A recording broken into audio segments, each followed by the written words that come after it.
তো আমরা যে ক্লাস 11-এর ইকোনমিক সাবজেক্টটা ফার্স্ট সেমিস্টারে যে ইকোনমিক সাবজেক্টটা সেই সাবজেক্টে যে ফার্স্ট সেমিস্টারে তোমার কটা ইউনিট আছে, 4খানা ইউনিট আছে, তারপর 3খানা ইউনিটের এমসিকিউ গুলো আমরা ডিসকাশন করে দিচ্ছি জয়দেব সার্কেলের বইয়ে, ঠিক আছে।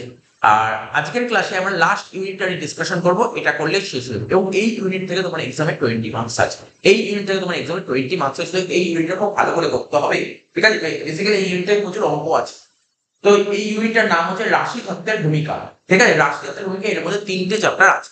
তো দেখো আমরা একটা করে এমসিকিউ গুলো ডিসকাশন করছি। বলছে পরিসংখ্যান কথাটি দুটো ভিন্ন অর্থে ব্যবহৃত হয়, ঠিক আছে। তো এর কারেক্ট অ্যান্সার কি হতে পারে? তথ্য এবং পদ্ধতি হিসেবে। কি হবে?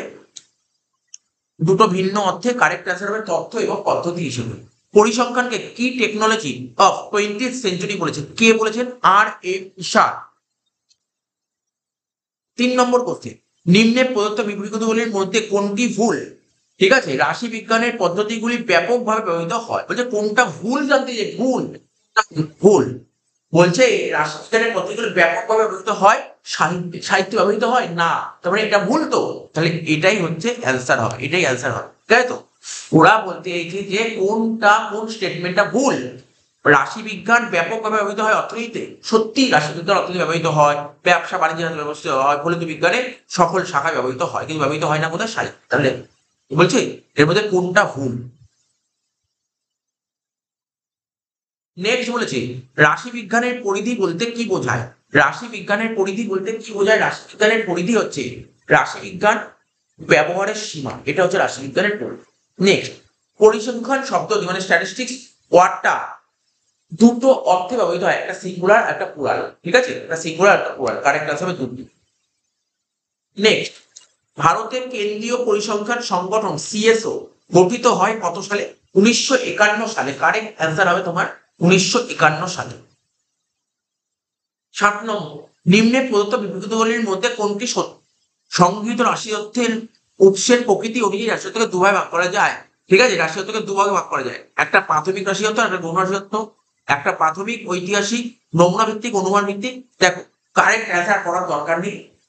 সংগৃহীত রাশিতত্ত্বের উৎসের প্রকৃতি অনুযায়ী রাশিতত্ত্বকে আমরা দুভাগে ভাগ, প্রাথমিক আর একটা গৌণ।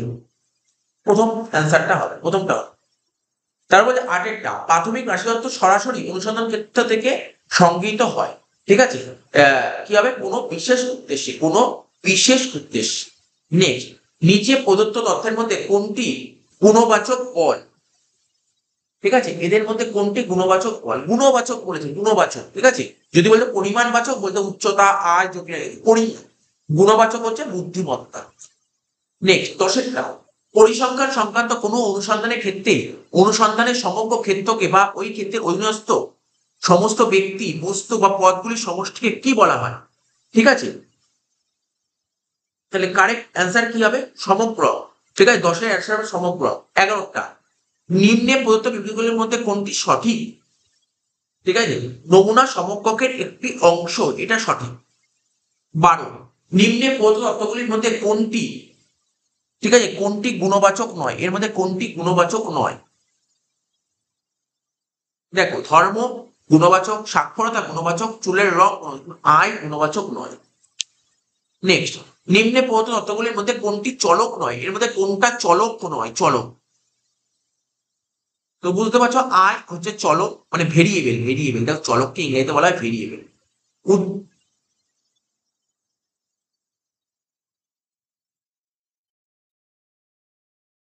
নিম্নে প্রদত্ত তথ্যগুলির মধ্যে কোনটি চলক নয়, এটা বলেছে, ঠিক আছে। আয় চলকের মধ্যে পড়ে, পরিবারের আয়তন চলকের মধ্যে পড়ে, ছাত্রের বয়স চলকের মধ্যে পড়ে, কিন্তু মাতৃভাষা চলক। 14 নম্বর বলছে প্রাথমিক রাশিতত্ত্ব কি? প্রাথমিক রাশিতত্ত্ব হচ্ছে তোমার পরিণত তত্ত্ব, অপরিণত তত্ত্ব, আংশিক পরিণত তত্ত্ব, কোনোটিই নয়। এটা হবে অপরিণত তত্ত্ব, কোনোটা।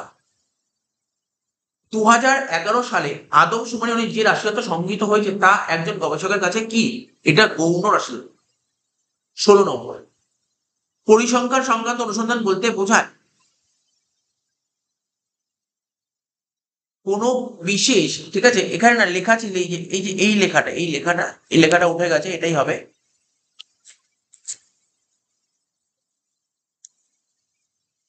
তাহলে কি বললাম আরেকবার পড়ে নি। পরিসংখ্যান সংক্রান্ত অনুসন্ধান বলতে বোঝায় কোনো বিশেষ উদ্দেশ্যে প্রয়োজনীয় রাশিতত্ত্ব সংগ্রহ ও রাশি বিজ্ঞান সম্মত পদ্ধতিতে তাদের ব্যাখ্যা ও উপস্থাপন। কারেক্ট অ্যান্সার হবে ব্যাখ্যা ও উপস্থাপন। ঠিক আছে। 17, যদি সমকক্ষের আয়তন ছোট হয় তাহলে কোন পদ্ধতি উপযুক্ত? নমুনা তদন্ত। 18, যে পদ্ধতিতে সংজ্ঞায়িত রাশিতত্ত্ব নির্দিষ্ট বৈশিষ্ট্যের সাপেক্ষে পৃথক পৃথক শিরোনাম বা শ্রেণীর অধীনে সাজানো হয়, ঠিক আছে, তাকে কি বলে? শ্রেণী বিন্যাস বলে। 19, নিম্নে প্রদত্তগুলির মধ্যে কোনটি রাশিতত্ত্ব উপস্থাপনের পদ্ধতি নয়? গাণিতিক উপস্থাপন। 20, সংগৃহীত রাশিতত্ত্বগুলিকে সুশৃঙ্খলভাবে সারি ও স্তম্ভে সাজানোকে বলা হয় কি? সারি ও স্তম্ভে সাজানোকে বলা হয় ছক বিন্যাস। 21, নিম্নলিখিতগুলির মধ্যে কোনটি এদের ছকের অংশ নয়? শীর্ষবিন্দু ছকের অংশ নয়। দেখো ছকের মধ্যে পরে শিরোনাম আছে, পাদ নির্দেশনা আছে, উৎস নির্দেশনা আছে, ঠিক আছে। শীর্ষবিন্দু বলে কোনো পয়েন্ট নেই, ছকের কোনো পার্টই নেই, ঠিক আছে। তারপরে একটি ছকে সাধারণত কটি অংশ থাকে? একটি ছকে সাধারণত 6টি অংশ, ছকের 6টা পার্ট থাকে। তাহলে সংগৃহীত রাশিতত্ত্ব সুশৃঙ্খলভাবে ছকে সাজানো হয়, বলছে সংগৃহীত রাশিতত্ত্ব সুশৃঙ্খলভাবে ছকে সাজানো হয় সারি ও স্তম্ভের মধ্যে। তারপর বলছে কাল নিরূপণ মানে ক্রনোলজিক্যাল বিষয়ক রাশিতত্ত্ব শ্রেণীবিন্যাসকরণের ভিত্তি হলো সময়। ভৌগোলিক ভিত্তিতে রাশিতত্ত্ব শ্রেণীবিন্যাস করা হয়, ভৌগোলিক ভিত্তিতে রাশিতত্ত্ব শ্রেণীবিন্যাস করা হয় জলবায়ুর ভিত্তিতে। নেক্সট, কোনো ব্যক্তির মাসিক আয়, বলছে কোনো ব্যক্তির মাসিক আয়, এটা কি হবে? অবিচ্ছিন্ন চল। কোনো ব্যক্তির মাসিক আয় কি হবে? অবিচ্ছিন্ন চল। এবার কি বলছে? শূন্যস্থান পূরণ দিয়েছে, বলছে পরিসংখ্যান স্ট্যাটিস্টিক শব্দটি ড্যাশ অর্থে, ঠিক আছে, ড্যাশ অর্থে সংকৃত রাশিতত্ত্বকে বোঝায়। এটা হবে এক বছর। কারেক্ট অ্যান্সার হবে এক বছর। নেক্সট, এক বছরে ব্যবহৃত পরিসংখ্যানের প্রথম কাজ হলো রাশিতত্ত্ব সংগ্রহ করা।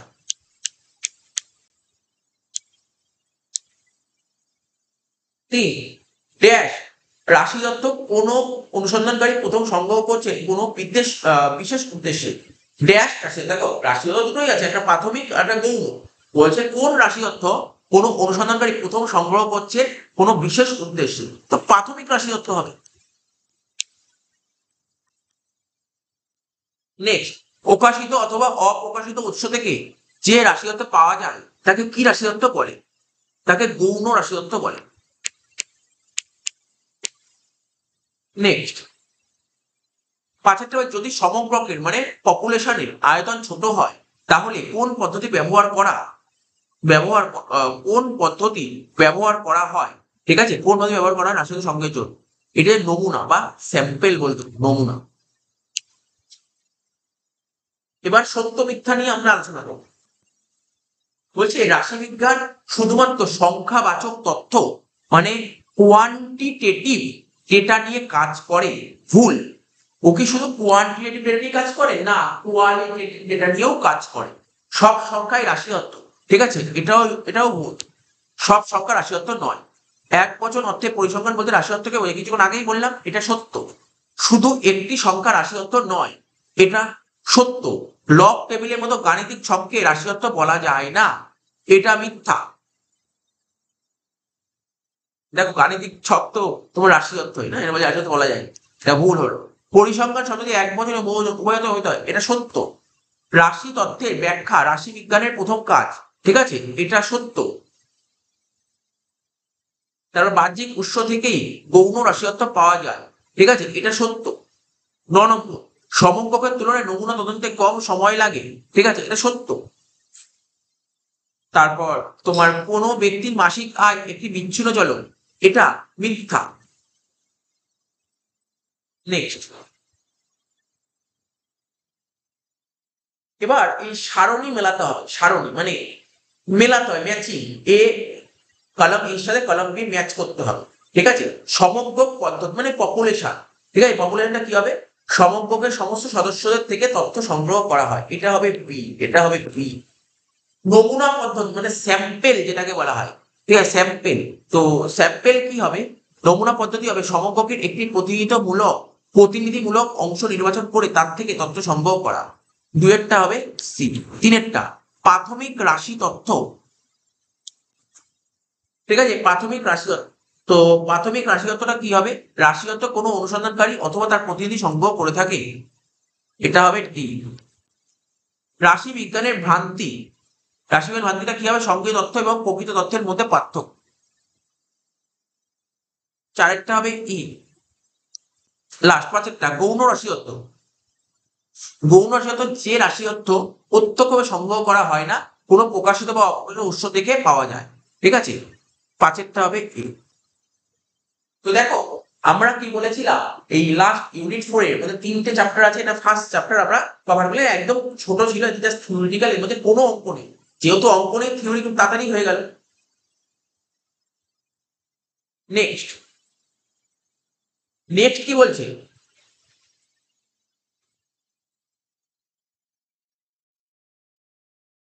বলছে কোন চলের পরিসংখ্যা বলতে, মানে কোন ভেরিয়েবলের স্ট্যাটিস্টিক্স বলতে কি বোঝায়? চলের কোন নির্দিষ্ট মানের গুণক, ঠিক আছে, চলের কোন নির্দিষ্ট মানের গুণক। তা বলছি কোন চলে, বারবার বলছি চল মানে ভেরিয়েবল, কোন চলের একটি মান 10, কোন চলে মানে কোন ভেরিয়েবলের একটি মান 10, একটি মান 10 আছে, 10-এর ফ্রিকোয়েন্সি আছে, 10-এর ফ্রিকোয়েন্সি 5 আছে, ঠিক আছে, 10-এর ফ্রিকোয়েন্সি 5 আছে। ধরো 10-এর ফ্রিকোয়েন্সি 5, মানে আমি একটা জাস্ট এক্সাম্পল বলছি, একটা ক্লাসে ধরো এক্সাম নেওয়া হয়েছে, পরীক্ষা নেওয়া হয়েছে, ঠিক আছে, পরীক্ষা নেওয়া হয়েছে, ধরো তোমার ইকোনমিক্স মানে অর্থনীতি সাবজেক্টে পরীক্ষা নেওয়া হয়েছে। এবার ধরো 10 পেয়েছে, 10 পেয়েছে 5 জন, 10 পেয়েছে 5 জন। বলছে কোন চলের একটি মান ধরো ইকোনমিক্সের পরীক্ষা হয়েছে, তার একটা মান, একটা ভ্যালু মার্কস 10, এবং 10-এর পরিসংখ্যা 5, তাহলে বলতে পারি 10-এর পরিসংখ্যা 5, মানে ধরো একটা ক্লাসে এক্সাম হয়েছে, অনেকেই অনেক নাম্বার পেয়েছে, 10 পেয়েছে 5 জন, তার মানে এখানে কি হয়? বিভাজনের 5 সংখ্যাটি 10 বার আছে, 5 সংখ্যাটি 50 বার আছে, 10 সংখ্যাটা 5 বার আছে, এটা হবে কারেক্ট অ্যান্সার। 10 সংখ্যা মানে ধরো 10 সংখ্যা 5 বার আছে, মানে এটা ক্লাসে ইকোনমিক্স পরীক্ষা হয়েছে, 10 নাম্বার 5 জন পেয়েছে। এবার বলছি কোন একটি বিভাজনের মোট পরিসংখ্যা 100, মোট পরিসংখ্যাকে আমরা ইংরেজিতে n দ্বারা ডিনোট করি, n হচ্ছে 100, ঠিক আছে। তারপর এবং বিভাজনটি কোন একটি শ্রেণীর পরিসংখ্যা, কোন একটা শ্রেণীর পরিসংখ্যা বলেছে 10, ঠিক আছে। এই এফ ছোট হাতে, এই যে এই এফটা দেখলে এফ 10, মানে হচ্ছে কোন একটা শ্রেণীর পরিসংখ্যা হচ্ছে 10। ও আমাকে জানতে যে আপেক্ষিক পরিসংখ্যার ফর্মুলা জানতে যে আপেক্ষিক পরিসংখ্যা বের করার ফর্মুলা হচ্ছে এফ বাই এন, তাহলে কি হবে? 10/100, 10/100 কারেক্ট অ্যান্সার। কিন্তু এখানে কোনো অপশন নেই, কারেক্ট অ্যান্সার হবে তোমার 10/100, কারেক্ট অ্যান্সার হবে 10/100, কিন্তু কোনো অপশন নেই এখানে, ঠিক আছে। নেক্সট কোন পরিসংখ্যা বিভাজনের আপেক্ষিক পরিসংখ্যাগুলোর যোগফল, ঠিক আছে, আপেক্ষিক পরিসংখ্যাগুলোর যোগফল কত হবে? আপেক্ষিক পরিসংখ্যাগুলোর যোগফল মানে ধরো আমি তোমাকে বলছি এই এফ বাই এন বললাম না, এফ বাই এন এর যোগফল টোটাল, তোমাকে সবসময় আপেক্ষিক পরিসংখ্যার যোগফল সবসময় তোমার টোটাল 1 হতে হবে, 1, টোটাল কত হবে? টোটাল 1, আপেক্ষিক পরিসংখ্যার যোগফল সবসময় 1 হবে, 1-এর বেশি হবে না, এটা তুমি মাথায় রাখবে, এটা মনে রাখবে, এটা কখনো ভুললে চলবে না। আপেক্ষিক পরিসংখ্যার যোগফল, টোটাল আপেক্ষিক পরিসংখ্যা 1-এর বেশি হবে, 1-এর বেশি কখনোই হতে পারে, ঠিক আছে। তাহলে 1-এর বেশি হবে না, কম হবে না, 0, কারেক্ট অ্যান্সার কি বললাম? 1। নেক্সট শ্রেণী সীমা, ঠিক আছে, একটা কথা হয় শ্রেণী সীমা আর একটা হয় শ্রেণী সীমানা। শ্রেণী সীমাকে ইংরেজিতে আমরা বলি ক্লাস লিমিট, একটাকে বলি আমরা ক্লাস লিমিট, আর শ্রেণী সীমানা হচ্ছে ক্লাস বাউন্ডারি।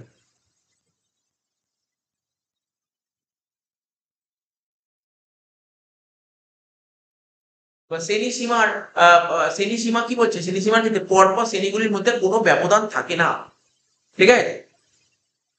তো পরপর শ্রেণীগুলির মধ্যে একটা ব্যবধান থাকে, আমি দেখো শ্রেণী সীমার একটা এক্সাম্পল বলছি, ধরো 0 থেকে 9, আবার 10 থেকে 19, এটা একটা শ্রেণী সীমানা হতে পারে। আবার এরকম হতে পারে 0 থেকে 10, 10 থেকে এরকম। তা ওরা বলতে যে শ্রেণী সীমার ক্ষেত্রে মানে ক্লাস লিমিটের ক্ষেত্রে পরপর শ্রেণীগুলির মধ্যে কোনো ব্যবধান থাকে না। দেখো এই দেখো এখানে 9 আছে, এখানে 10 আছে, দেখো ব্যবধান আছে, ব্যবধান আছে, হ্যাঁ ব্যবধান আছে। এই যে শ্রেণী সীমা আছে না পরপর শ্রেণীগুলির মধ্যে, ঠিক আছে, ওরা বলেছে কোনো ব্যবধান থাকে না, কিন্তু এখানটায় দেখো এখানে দেখতে পাচ্ছি কোনো ব্যবধান নেই, ঠিক আছে। কিন্তু আবার এখানে দেখতে পাচ্ছি আমরা কি অ্যাকচুয়ালি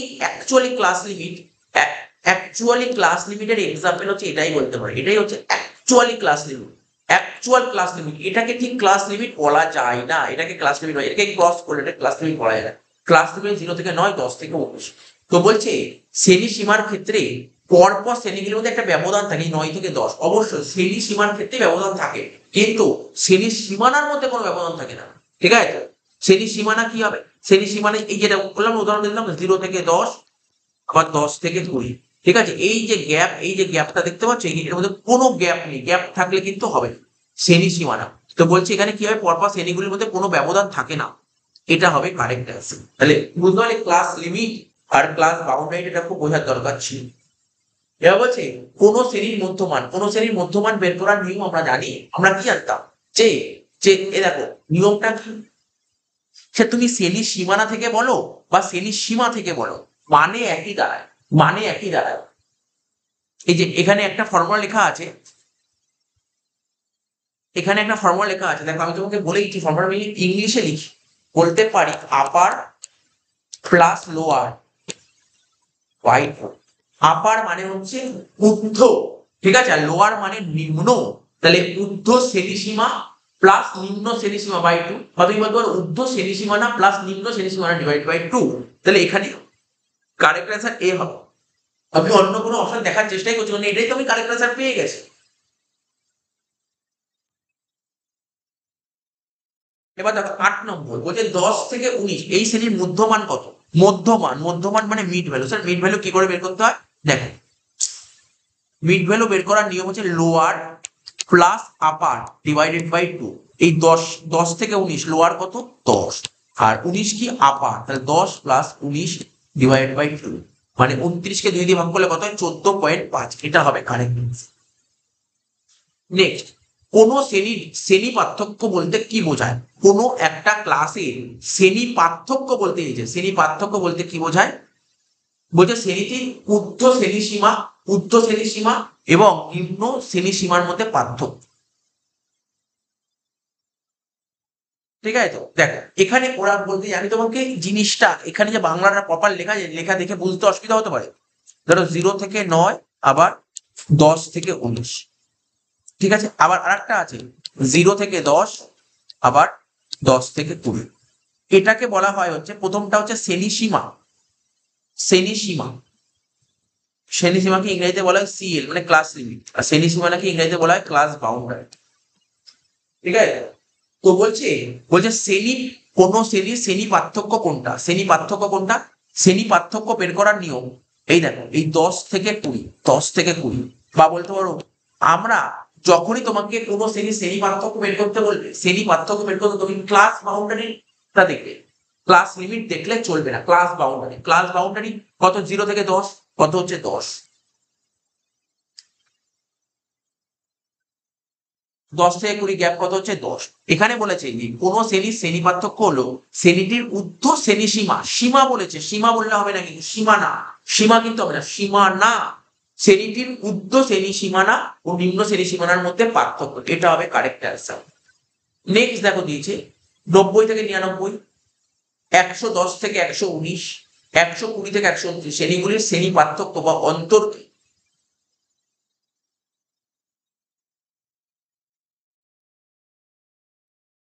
দেখো এই শ্রেণীগুলি শ্রেণী পার্থক্য বা অন্তর 10 হবে, আমি বুঝতে পারছি 10 হবে। এবার দেখো তুমি বলতে পারো স্যার 90 থেকে 99 গ্যাপ তো 9 হচ্ছে, স্যার 110 থেকে 9 হচ্ছে, এটা 9 হচ্ছে, কিন্তু আমি বলছি 10, কি করে 10 হচ্ছে দেখো আমি তোমাকে সাজাই। 90 থেকে 99, আবার আছে তোমার 110 থেকে 119, আবার ধরো আছে 120 থেকে 100। আমি ধরো এই দুটো ঘর দিয়ে বলছি, ওপরটা বাদ, এখানে কত আছে 119, আর এখানে কত আছে 120, তাহলে গ্যাপ আছে, তো ঠিক আছে, তো গ্যাপ আছে। তো আমি বলেছিলাম গ্যাপ থাকলে তখন কি করতে হবে, প্রথমটা থেকে 0.5 বাদ দিতে হয়, মানে এটা হবে 109.5, আর এটা হবে 119.5, এটা হবে 119.5 আর এটা হবে 129.5। আমি এখান থেকে ডাইরেক্ট করতে পারছি না, কেন? গ্যাপ আছে, দেখো এই যে এই লাস্ট সংখ্যাটা 19, আবার এই সংখ্যাটা 20, যদি এটাও 19 এটাও 19 থাকে তাহলে তুমি ডাইরেক্ট মাইনাস করতে পারবে। যেহেতু গ্যাপ আছে তাই তখন গ্যাপ থাকলে এটা কাজটা করে নিতে হবে, ঠিক আছে তো? তার মানে কি হবে, 119.5 থেকে 129.5, 109.5 থেকে 129.5, গ্যাপ কত হচ্ছে 10। এটা কারেক্ট অ্যান্সার হবে।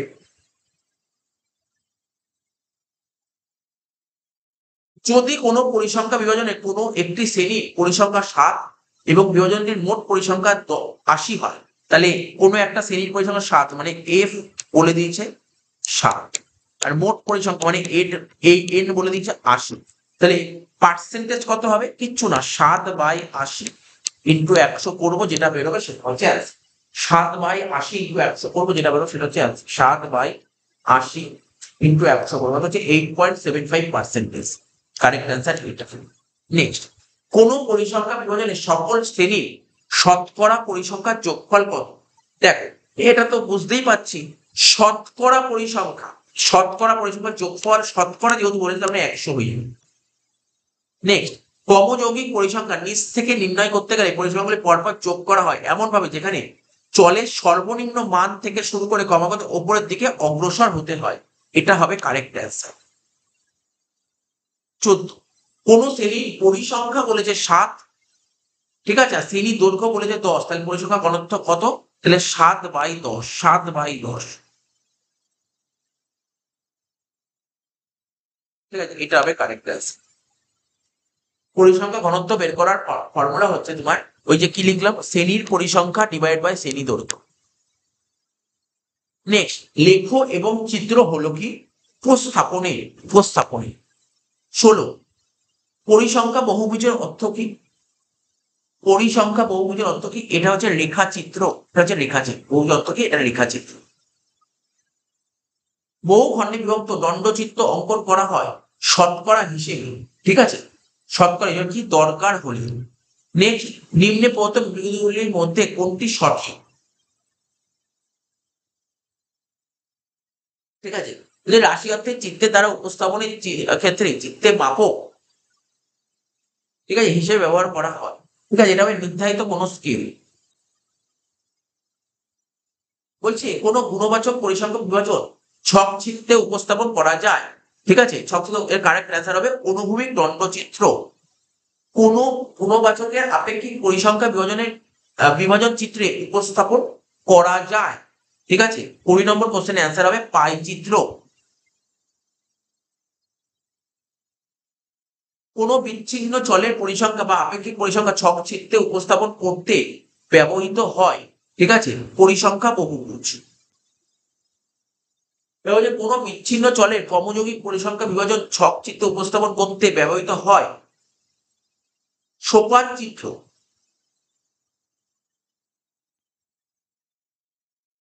23, কোন অবিচ্ছিন্ন চলে পরিসংখ্যা বা আপেক্ষিক পরিসংখ্যা বিভাজন ছক চিত্রে উপস্থাপন করতে ব্যবহৃত হয়। এটা বিচ্ছিন্ন চল ছিল, এটা অবিচ্ছিন্ন চল, অবিচ্ছিন্ন চলে হবে আয়তলেখ। 24, কোন অবিচ্ছিন্ন চলের ক্রমযৌগিক পরিসংখ্যা বিভাজন ছক চিত্রে উপস্থাপন করতে ব্যবহৃত হয় ক্রমযৌগিক পরিসংখ্যা রেখা। 2017 সালে কয়েকটি দেশের চা উৎপাদন উপযুক্ত চিত্রে উপস্থাপন করতে ব্যবহার করা হয় আয়তলেখ। 26, 2011 সালের আদমশুমারি অনুযায়ী ভারতের কয়েকটি রাজ্যের সাক্ষরতার হার উপযুক্ত চিত্রে উপস্থাপন করতে ব্যবহার করা হয় অনুভূমিক দণ্ডচিত্র।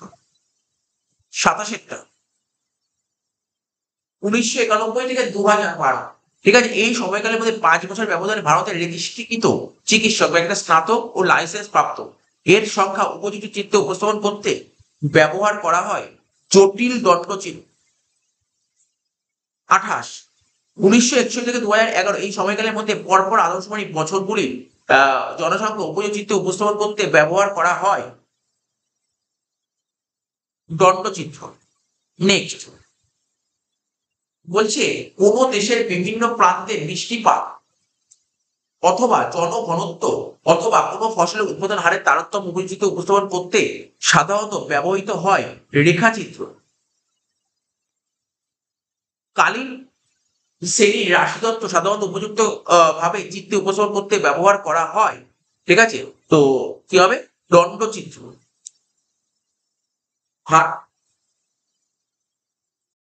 ৩১ নম্বর, ভারতে দুটি পঞ্চবার্ষিকী পরিকল্পনায় দশম ও দ্বাদশ বিভিন্ন উন্নয়নমূলক ক্ষেত্রের জন্য সরকারি বরাদ্দের পরিমাণ উপযুক্ত চিত্রে উপস্থাপন করতে ব্যবহার করা হয়।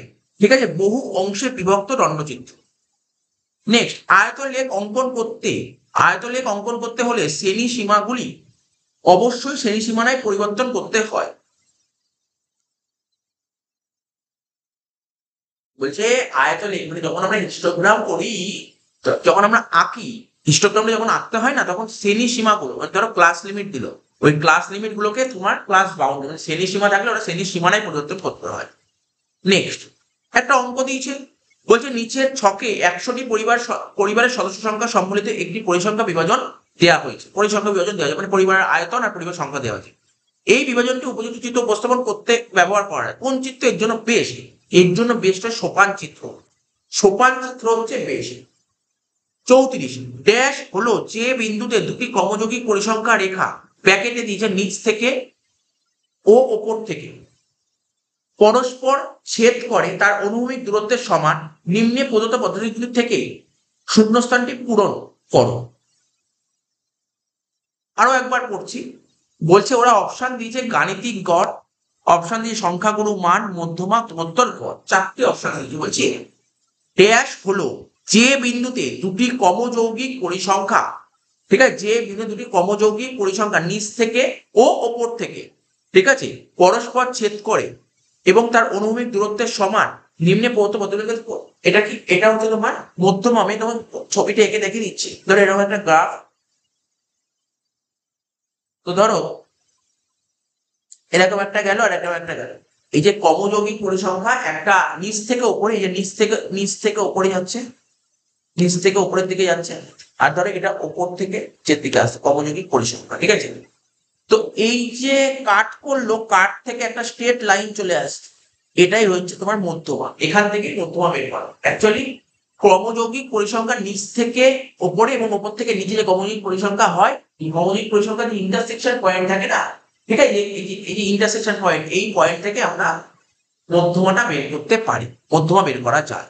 তাই বলেছে মধ্যমা হলো যে বিন্দুতে দুটি সমযৌগিক পরিসংখ্যা রেখা পরস্পরকে ছেদ করে তার অনুভূমিক দূরত্বের সমান। এটা হবে কারেক্ট অ্যান্সার, মধ্যমা হবে কারেক্ট অ্যান্সার। 35, আমরা চিত্র থেকে সহজেই, ঠিক আছে,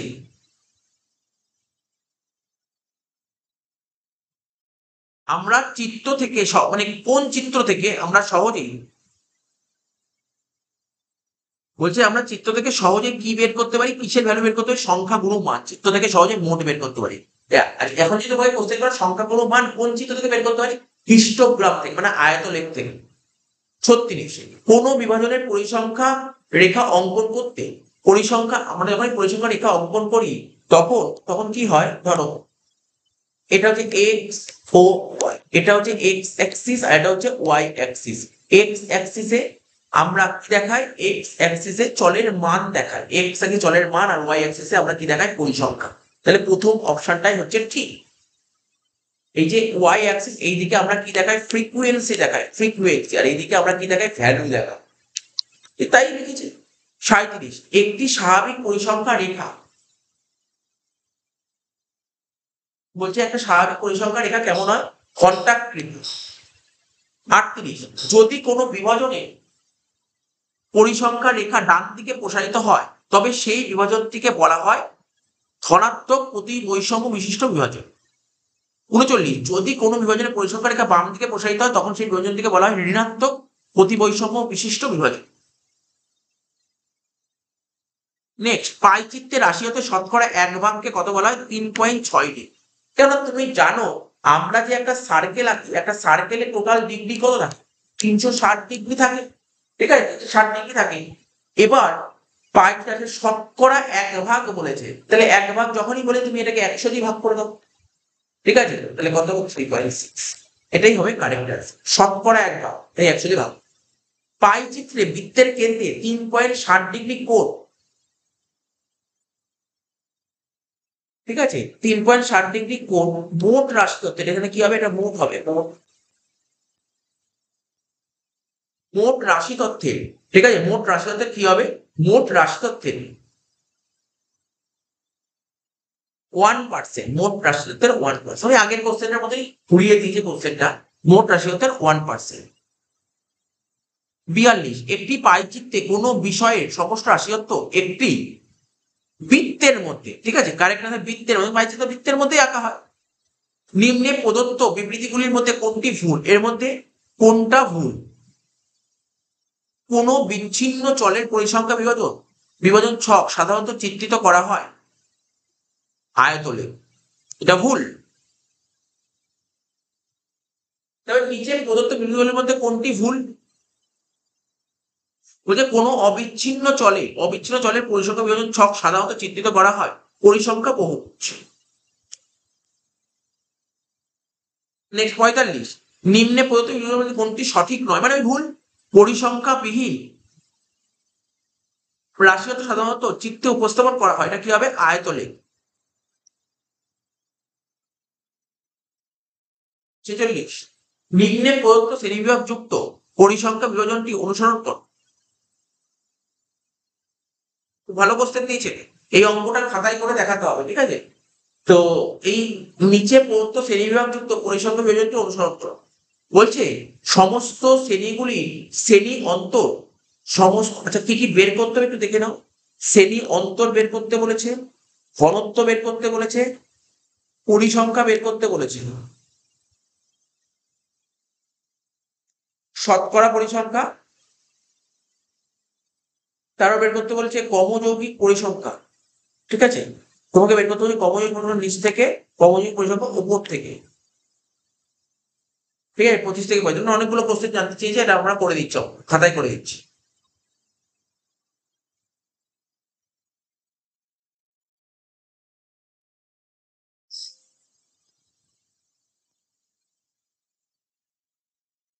দেখো প্রাপ্ত নাম্বার 0 থেকে 10, 10 থেকে 20, 20 থেকে 30, 30 থেকে 40, 40 থেকে 50, 50 থেকে 60, আর 60 থেকে 70। পরিসংখ্যাগুলো কত কত বলেছে, 8, 15,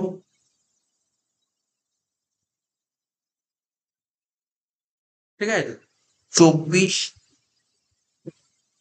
35, 20, 12, 6। ওরা বলে সমস্ত শ্রেণীগুলি শ্রেণী অন্তর বের করতে হবে, শ্রেণী অন্তর। তো শ্রেণী অন্তর আগেরটাই করলাম, এখানে প্রতিটা শ্রেণী অন্তর কি হবে, সমান হবে। দেখো সমান কেন হচ্ছে আমি তোমাকে বলে দিচ্ছি, আমি এখানে বলেনি তবু আমি মিড ভ্যালু বের করছি। মিড ভ্যালুকে বাংলায় বলি আমরা মধ্যমান। মধ্যমান কি করে হবে, মধ্যমান শিখেছো তোমরা, এই 0 আর 10 যোগ করে 10, 10কে 2 দিয়ে ভাগ করলে হচ্ছে 5, 10 আর 20, 10 আর 20 দুটো যোগ করলে 30, 30কে 2 দিয়ে ভাগ করলে 15, তারপর একটা 25, 35, 45, 55, 65। এটাকে আমরা বলতে পারি ক্লাস লিমিট, আর এটাকেই আমরা বলতে পারি ক্লাস বাউন্ডারি। দুটোই একই হচ্ছে, কারণ দেখো আমি কি শিখিয়েছিলাম কিছুক্ষণ আগে, আমরা পড়ছিলাম এই যে 10 আর এই যে 10 গ্যাপ আছে না, গ্যাপ নেই। যদি গ্যাপ না থাকে যেটা ক্লাস লিমিট হয় সেটাই ক্লাস বাউন্ডারি। তাহলে তোমাকে জানতে চেয়েছে যে সমস্ত শ্রেণীগুলি শ্রেণী অন্তর কত করে, দেখো এই দেখো হাইলাইট করে, এটার গ্যাপ কত 10, এটার শ্রেণী অন্তর 10, এটা শ্রেণী অন্তর 10, এটা শ্রেণী অন্তর 10, এটাও শ্রেণী অন্তর 10, এটারও 10, এটারও 10, তাহলে সবকটারই 10। তাহলে কারেক্ট অ্যান্সার হবে কত, 10। প্রথম অ্যান্সারটা হবে ওই সমস্ত শ্রেণীগুলো শ্রেণী অন্তর কি হবে, সমান। নেক্সট জানতে চেয়েছে তোমাকে এই শ্রেণীটির পরিসংখ্যা ঘনত্ব, বলছে 30 থেকে 40-এর পরিসংখ্যা ঘনত্ব কত হবে। পরিসংখ্যা ঘনত্ব বের করার ফর্মুলা লিখছি, জাস্ট আর কিছু লিখছি না, ফর্মুলাটাই লিখে করছি আমরা। পরিসংখ্যা ঘনত্ব হবে এফ বাই, পরিসংখ্যা ঘনত্ব হবে এফ বাই, অর্থাৎ 30 থেকে 40, 30 থেকে 40, 30 থেকে, আর এটা হচ্ছে এফ এর ঘর, এটা হচ্ছে এফ এর ঘর। 30 থেকে 40 এ এফ কত, 35, আর আই ডিফারেন্স কত করে, আই মানে এই দেখো না ডিফারেন্স কত করে হচ্ছে স্যার 10 করে, 35 ভাগ 10, তাহলে কত হবে অ্যান্সার 3.। তাহলে বুঝতে পারলো।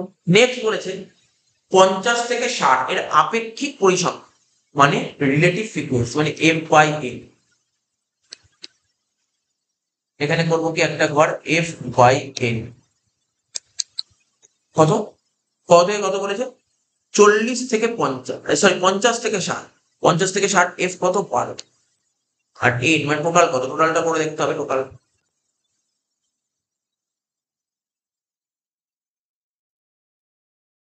15 আর 23, 23 আর 24 47, 47 আর 5 52, 52 আর 30 82, 82 আর 20, 82 আর 20 হচ্ছে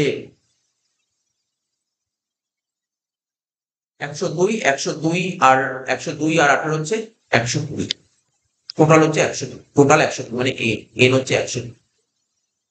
এফ বাই এন মানে 12/120 করলে কত হচ্ছে 0.1। তাহলে কারেক্ট অ্যান্সার কত হবে দেখো 0.1, পরিসীমা কত হবে 0.1, এটা হবে কারেক্ট অ্যান্সার। 20 থেকে 30 এই শ্রেণীটির পরিসংখ্যা কত হবে 20 থেকে 30, 20 থেকে 30 শ্রেণীটির পরিসংখ্যা কত হবে দেখো। শ্রেণীটির পরিসংখ্যা বের করার নিয়ম হচ্ছে f by n into pi. 20 থেকে 30 কত হবে 24 বাই 120 ইন্টু 100, 24/120 ইন্টু 100 করে দেওয়া কত হচ্ছে 20%। কত হবে 20%, তাহলে এটা কারেক্ট অ্যান্সার হবে 20%। করে দাও, এখানে টিক মেরে দাও।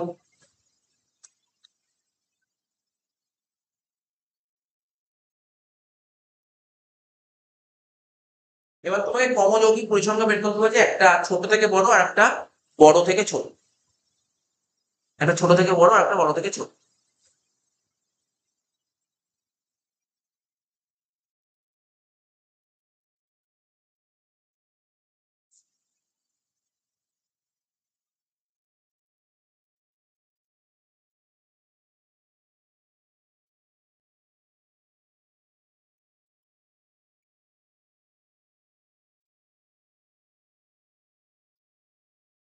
ক্রমযৌগিক পরিসংখ্যানকে আমরা ইংরেজিতে বলি সিএফ। একটা ছোট থেকে বড়,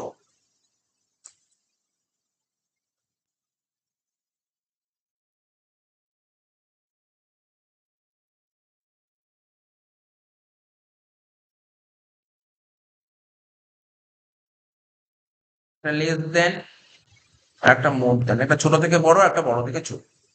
তাহলে কত হবে, প্রথমটা হবে 8, 8 আর 15 23।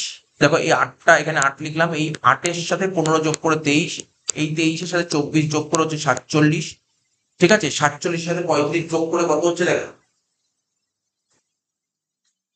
82, 82-এর সাথে 20 যোগ করে 102, 102-এর সাথে 12 যোগ করে 114, 6 যোগ করে 100। ওরা জানতে চেয়েছে, ওরা তোমার কাছে জানতে চেয়েছে কি, জানতে চেয়েছে একটু দেখে নাও কোশ্চেনটা। 60 থেকে 70 এর ক্রমযৌগিক পরিসংখ্যা কত, নিচ থেকে, নিচ থেকে মানে ওই ছোট থেকে বড়। 60 থেকে 70 ক্রমযৌগিক পরিসংখ্যা কত, 120। বুঝে গেলে 120 রাইট মেরে দাও। তারা বলেছে 10 থেকে 20 এর মোর দেন, মোর দেন জানে, মোর দেন, মোর দেন মানে, মোর দেন মানে বড় থেকে ছোট, মানে সবচেয়ে বড় কত, টোটাল এখানে লিখবে 120। 120 থেকে 8 বাদ দিলে কত হচ্ছে 112, 112 থেকে 15 বাদ দিলে 107, 107 থেকে 24 বাদ দিলে কত হচ্ছে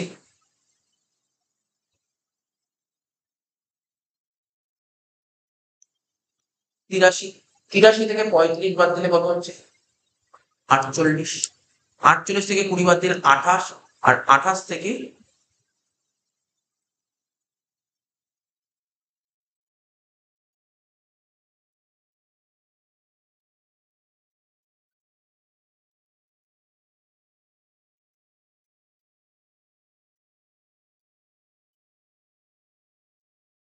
দিলাম 120, 120 থেকে 8 বাদ দিলে 112, 112 থেকে 112 থেকে যদি 15 বাদ দিই কত হচ্ছে 112 থেকে যদি 15 বাদ দিই কত হচ্ছে 97।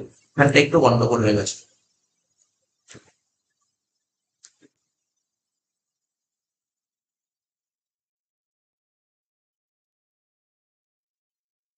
ঠিক আছে, তাহলে কি করলাম, 120 লিখলাম প্রথমে, 120 থেকে 8 বাদ দিলাম, 8 বাদ দিয়ে হচ্ছে 112।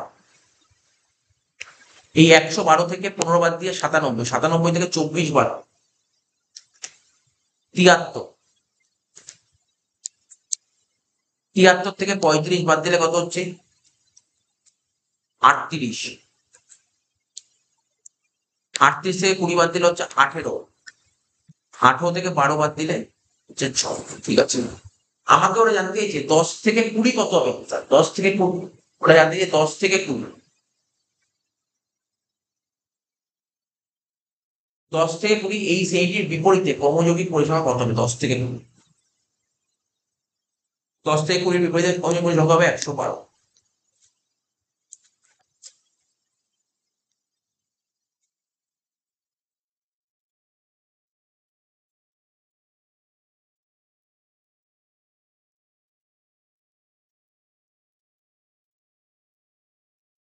ঠিক আছে,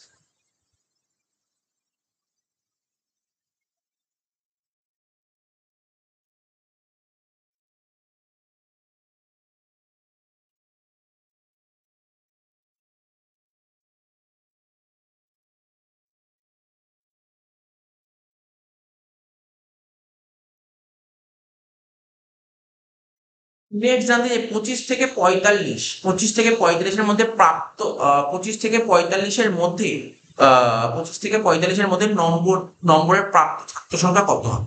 এটা একদমই সোজা কোশ্চেন দিয়ে তো চলো এটা করে নিচ্ছি। চলো এটা লিখি, 25 থেকে 45 জন পেয়েছে কতজন, 25 থেকে 45 নাম্বার পেয়েছে, এটা তো কত। তাহলে একটা নাম্বারের ঘর লিখবো নাম্বার, এবং লেস দেন আমরা ঘরটা করে নিই লেস দেন, আর এখানে লিখবো সিএ কিউমুলেটিভ ফ্রিকোয়েন্সি। 25 থেকে 45, দেখো প্রথমে কি ছিল বলছেন 0 থেকে 10, 0 থেকে 10 নাম্বার পেয়েছে 8 জন। ঠিক আছে, আমি এর নামটা লিখতে পারি 10-এর কম পেয়েছে কতজন, 20-র কম পেয়েছে কতজন, 30-এর কম কতজন, 40-এর কম কতজন, 50-এর কম কতজন, 60-এর কম কতজন, 70-এর কম। ঠিক আছে, দেখো 10-এর কম কতজন পেয়েছে 8 জন। আচ্ছা 20-র কম কতজন পেয়েছে 8 আর 15, 20-র কম পেয়েছে 8 আর 15 মানে 23 জন, 8 আর 15 23 জন। 30-এর কম কত পেয়েছে, 30-এর কম 23, 23 তো হলো, দেখো 30-এর কম কত পেয়েছে, 3টে যোগ করো, 23-এর কম 23 আর 24 47 জন। 40-এর কম কত পেয়েছে, আরো 35 যোগ করে দাও, 82 জন। 50-এর কম কতজন পেয়েছে, আরো 20 যোগ করে দাও, 102 জন। 60-এর কম কত পেয়েছে, আরো 12 যোগ করে দাও, 114 জন। আর 70-এর কম কত পেয়েছে, 120 জন। ঠিক আছে, আমাকে বলেছে 25 থেকে 45 কত পেয়েছে, 25 থেকে 45 বলছে, 25 থেকে 45 পেয়ে যেন কতজন আছে, তাহলে 20 থেকে 30-এর মধ্যেই তো 25 হচ্ছে, একই না। তাহলে এখানে ভ্যালু বেরোবে এক্স, তাহলে কি করব, এটা এক ধরনের অঙ্ক আছে, যেটা একটা মানে কি বলবো সিম্পল ইন্টারপোলেশন টেকনিক, যে টেকনিক অ্যাপ্লাই করে আমরা করি। ঠিক আছে, তো দেখো কি করে করবো, এই যে 25 আছে, 25 থেকে 20 বাদ দেবো, ডিভাইডেড বাই 30 থেকে 20 বাদ, এই যে এইটা থেকে 25 থেকে 20 বাদ দিলাম, ইকুয়াল টু তাহলে এখানে এখানে এক্স এর থেকে 23 বাদ, ডিভাইডেড বাই এখানে কি করলাম, এই 30 থেকে 20 বাদ দিলাম, তাহলে এখানে 47 থেকে 23 বাদ, কত হচ্ছে 5/10 ইকুয়াল টু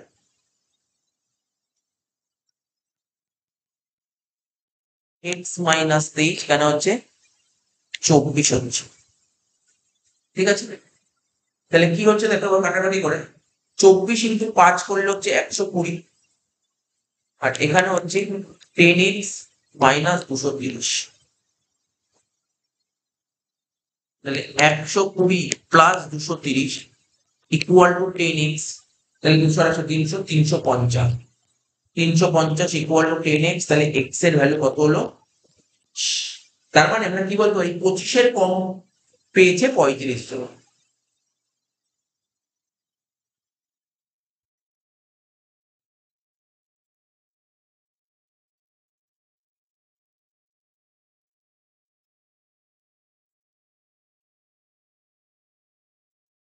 উৎসের কম পেয়ে গেলেন 35 জন। এবার করবো 45, মানে একই রকম 40 থেকে 50, 45, তাহলে আর এটাই হবে ভ্যালু, ওয়াই ভ্যালু। তাহলে কি করে করবো, লিখো 45 মাইনাস 40, দেখুন 45 minus 40 divided by 50 minus 40 equal to এখানে Y minus 82 divide by 102 minus 82, তাহলে এটা হচ্ছে 5/10, তাহলে হচ্ছে ওয়াই মাইনাস 82 ডিভাইড বাই 20। ঠিক আছে, এই তো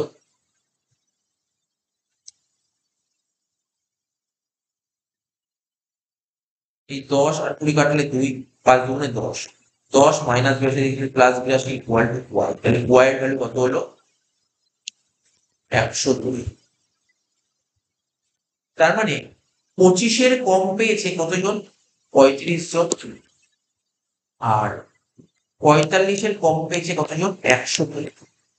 ঠিক আছে, তাহলে আমরা বলতে পারি 25 থেকে 35 মধ্যে কত হয়েছে, 102 মাইনাস 45, কত হচ্ছে, 5 কে 12 7, 3 একে 4 4, অ্যান্সার হবে 67। আমার হিসেবে বেরোলো 67। ঠিক আছে, বাট এখানে এই অপশনটা দেয়, এখানে 57 দিয়েছে, অ্যান্সার হচ্ছে এটা কত, 67।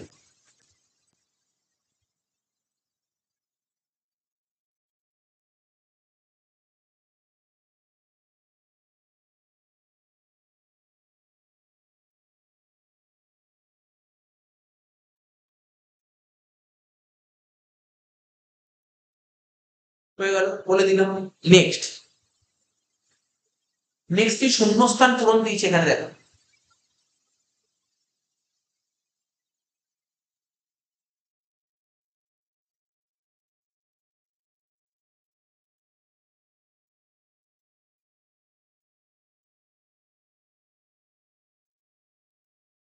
বলছে কোন সংস্থা কর্তৃক সংগৃহীত রাশিতত্ত্ব অপর কোন সংস্থা ব্যবহার করলে অপর সংস্থার কাছে এটাকে কি হয়, গৌণ রাশিতত্ত্ব।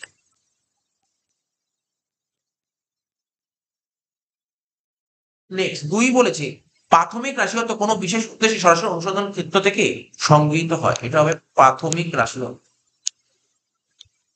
নেক্সট সংগৃহীত রাশিতত্ত্বকে সুশৃঙ্খল ভাবে সারি ও স্তম্ভে সাজানোকে কি বলা হয়, ছক বিন্যাস বলে, ছক বিন্যাস। শ্রেণীর পরিসংখ্যা ইকুয়াল টু মোট পরিসংখ্যা, শ্রেণীর পরিসংখ্যা, বলছে শ্রেণীর পরিসংখ্যা ইকুয়াল টু, শ্রেণীর পরিসংখ্যা ভাগ আছে, ভাগ শ্রেণীর পরিসংখ্যা ভাগ মোট পরিসংখ্যা করলে কি বেরোয়, আপেক্ষিক পরিসংখ্যা।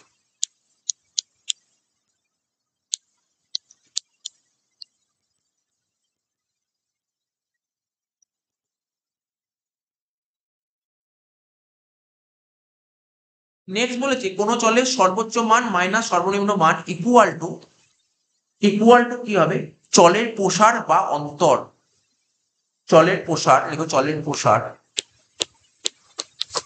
বা এটাকে তুমি বলতে পারো শ্রেণী অন্তর।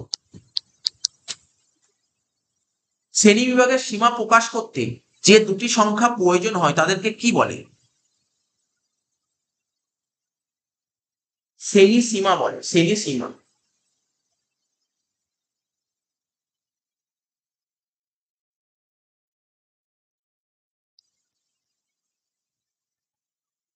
শ্রেণীর ঊর্ধ্ব সীমানা মাইনাস শ্রেণীর নিম্ন সীমানা, এটাকে কি বলা হয়, শ্রেণী দৈর্ঘ্য।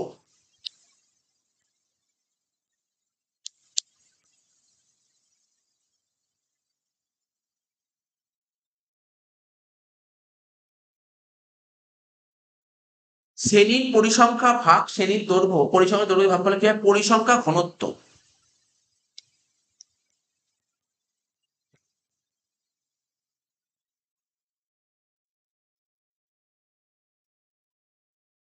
কালীন সারির ক্ষেত্রে উলম্ব দণ্ডচিত্র ব্যবহার করা হয়, উলম্ব।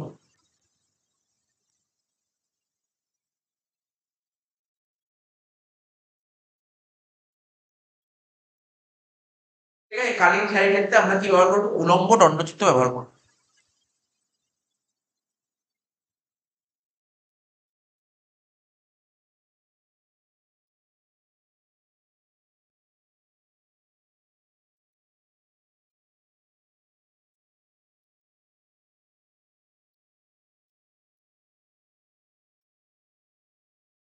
কালীন শাড়ির ক্ষেত্রে কি করবো আমরা? উলম্ব দণ্ডচিত্র ব্যবহার করবো। উলম্ব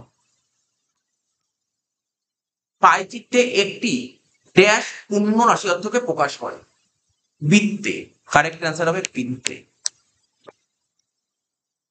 নেক্সট 11টা বলেছে ড্যাশ বিচ্ছিন্ন চলকের ক্ষেত্রে কমযৌগিক পরিসংখ্যা রেখাকে বলে সোপান চিত্র। বিচ্ছিন্ন চলক হবে, বিচ্ছিন্ন। নেক্সট অবিচ্ছিন্ন চলকের ক্ষেত্রে কমযৌগিক পরিসংখ্যাকে বলা হয় কিউমুলেটিভ ফ্রিকোয়েন্সি ডিস্ট্রিবিউশন বা অজাইভ। লিখবো কিউমিউলেটিভ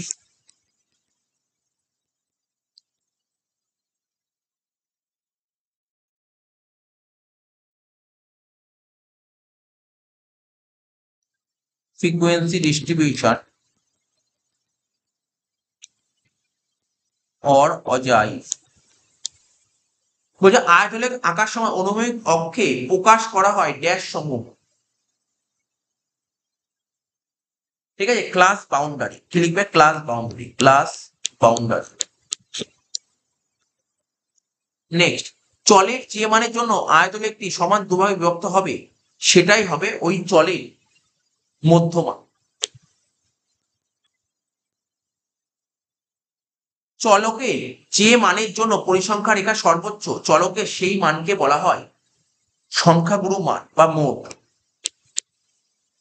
নেক্সট কোন নমুনা পরীক্ষা, কোন নমুনা সমীক্ষা থেকে প্রাপ্ত রাশিতত্ত্বকে ড্যাশ রাশিতত্ত্ব বলে। এটা কি হয়? প্রাথমিক রাশিতত্ত্ব। 17 সাক্ষাৎকার পদ্ধতিতে রাশিতত্ত্ব সংগ্রহের জন্য অনুসন্ধানকারী এক প্রশ্নমালা প্রস্তুত করে।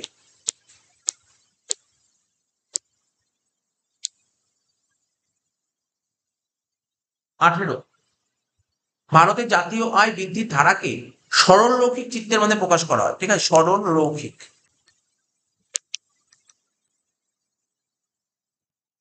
নেক্সট ভারতে বিভিন্ন ভাষায় কথা বলা লোকের সংখ্যা সম্পর্কে রাশিগত ড্যাশ দণ্ডচিত্রের মাধ্যমে প্রকাশ করা হয়।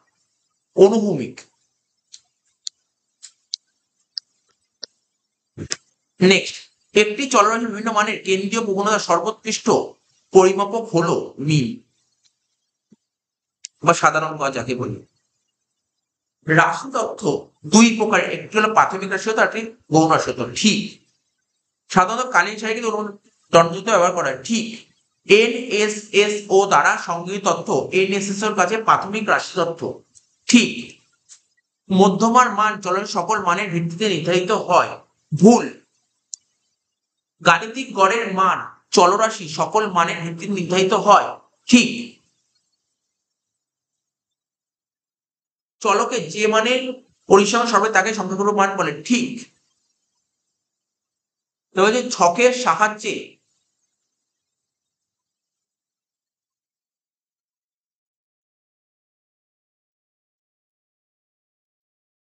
এই চলকে যে মানের পরিসংখ্যা সর্বাধিক তাকে সংখ্যাগুরু মান বলে। এটা সঠিক, এটা ঠিক দিয়েছি।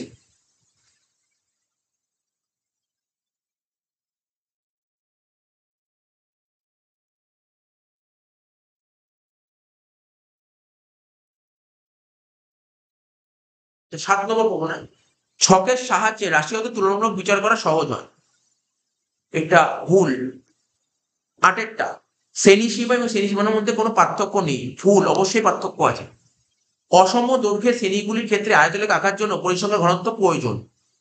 এটা ঠিক। আয়তলেখ অঙ্কন করতে হলে অনুভূমিক অক্ষে শ্রেণী সীমাকে প্রকাশ করতে হবে। ঠিক আছে, এটা ভুল। দণ্ডচিত্রের দণ্ডগুলি সমান দূরত্ব অবস্থিত। এটা ঠিক। দণ্ডচিত্রের আয়তাকার দণ্ডগুলি প্রস্থ বিভিন্ন হতে পারে। এটা ভুল। কালীন শাড়ির ক্ষেত্রে অনুভূমিক দণ্ডচিত্র ব্যবহার করা হয়।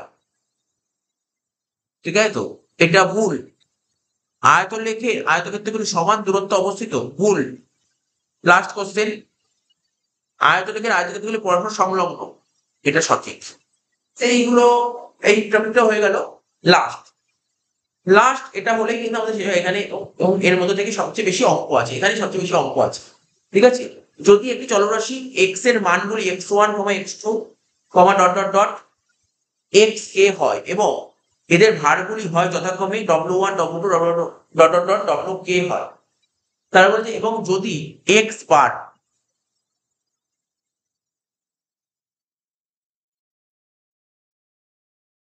ঠিক আছে, বলছে x1/k ও এবার আবার বলছে x বার মানে ওয়েটের দিক দিয়ে দেখলে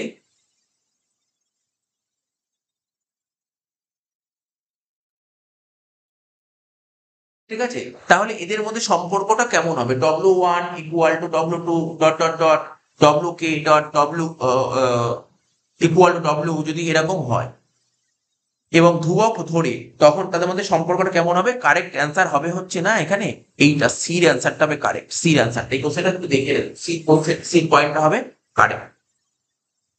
2 নম্বর, কোনো একটি চলরাশির প্রতিটি মান থেকে যদি তাদের গাণিতিক ভর মান বিয়োগ করা হয় তাহলে ওই বিয়োগফলগুলির যোগফল হবে কত? 0। যদি x1 equal to x2 equal to dot dot dot xn equal to 10 হয় তবে গাণিতিক গড়ের মান কত হবে? 10ই হবে। প্রথম n সংখ্যক স্বাভাবিক সংখ্যার গাণিতিক গড় কত? তো চলো এটা আমরা করে দিই, স্বাভাবিক সংখ্যার গাণিতিক গড়। আগে আমাকে গাণিতিক গড় বের করার নিয়মটা আমাকে জানতে হবে। গাণিতিক গড়কে আমরা ইংরেজিতে am বলি। এটা বের করার ফর্মুলা সামেশন এক্স বাই কার কার গাণিতিক গড় বের করতে বলেছে ওটা তোমাকে 1, 2, ডট ডট n এর গাণিতিক গড় বের করতে। তাহলে কি করে করবো? 1+2 যোগ ডট ডট ডট যোগ n যোগ করবো, যোগ করে যেটা বেরোবে তাকে n দিয়ে ভাগ, তাহলে গাণিতিক গড় বেরোবে। এবার আমাকে জানতে হবে 1+2 যোগ n এর যোগফল কত? 1+2 ডট ডট ডট n এর যোগফল কত? অ্যাকচুয়ালি যোগ করার একটা যখনই এরকম দেবে তুমি এরকম যোগ তো করতে পারবে না, 1+2 3 করে দেবে, তারপর ডট ডট এর ভিতরে অনেক সংখ্যা তুমি জানোই না কত সংখ্যা, লাস্টে গিয়ে তুমি যোগ করতে পারবে না। তাহলে কি করে এরকম ক্ষেত্রে কি করতে হবে? একটা যোগের ফর্মুলা আছে এস এন, ফর্মুলা কি n/2 second bracket open 2a ব্র্যাকেটে n+1 ইনটু b, এটা কিন্তু ফর্মুলা, এই ফর্মুলাটা করে রাখবে যখনই এরকম টাইপের অঙ্ক দেবে তখন এটা করে রাখতে হবে। কি লিখবো? n/2, n কতগুলো জানি না তাই n/2 লিখলাম। 2a, স্যার a মানে প্রথম সংখ্যা 1, 2 ইন্টু 1 প্লাস n-1, d মানে কি স্যার? d মানে ডিফারেন্স, 1 আর 2 এর ডিফারেন্স কত স্যার? 1। পরের লাইনে n/2 2 এর সাথে 1 গুণ করলে 2 প্লাস n-1, তাহলে পরের লাইনে 2 থেকে 1 বাদ দিলে 1 মানে n প্লাস, তাহলে লিখব n into n plus 1 divided by, ঠিক আছে, এটা বেরোলো তোমার যোগফল। তাহলে এটা কত বেরোলো? n into n plus 1 by, ঠিক আছে, হোল ডিভাইডেড বাই n দিয়েছে।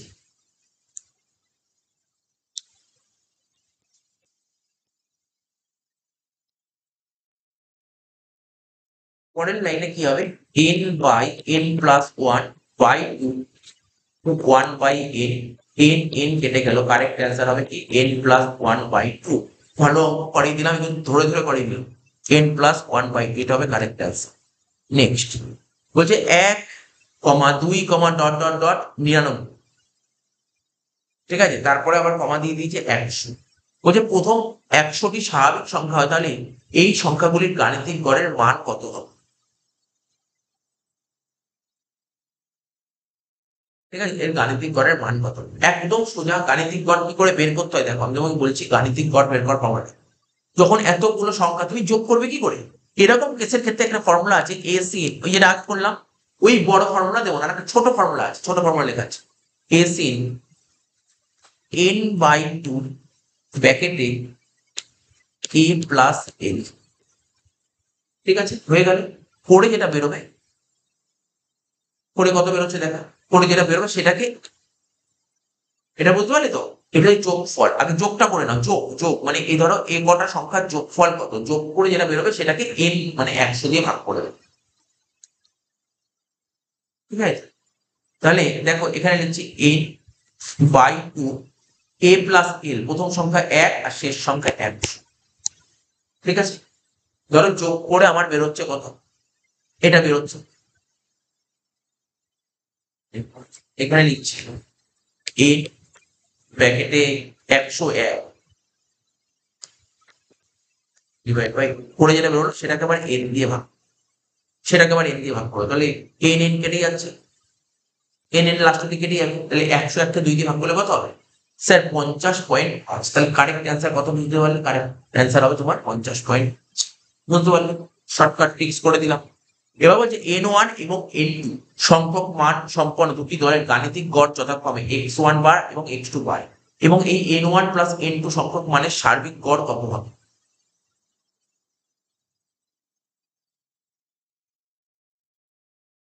মানে ওরা তোমাকে জানতে চেয়েছে যে কিচ্ছু না, একদম সিম্পল জিনিস দিয়েছে যে কম্পোজিট মিন জানতে, কম্পোজিট মিন। তো আমরা কম্পোজিট মিন বের করার ফর্মুলা কি শিখেছি, এটা হচ্ছে কম্পোজিট মিন বের করার formula। এটাই অরিজিনাল ফর্মুলা, ফর্মুলা তো মুখস্থ করে নিতে হবে। N1 x1 bar plus N2 x2 bar divide by N1 plus N2। সাতেরটা, x একটি চলরাশি যার দুই প্রস্থ মান দেওয়া আছে। প্রথম প্রস্থে N1 সংখ্যক মান আছে যা গাণিতিক গড় x1 বার, দ্বিতীয় প্রস্থে N2 সংখ্যক মান আছে যার গাণিতিক গড় x2 বার। যদি x1 বার, ঠিক আছে, বলছে যদি x1 বার লেস দেন ইকুয়াল, ঠিক আছে, x2 বার হয় এবং x বার এই দুই প্রস্থ মানে সার্বিক গড় মান হয়, তবে তবে তবে গড় মান হয়, তবে কি হবে অ্যান্সারটা, এই দেখো এই অ্যান্সারটা হবে কারেক্ট।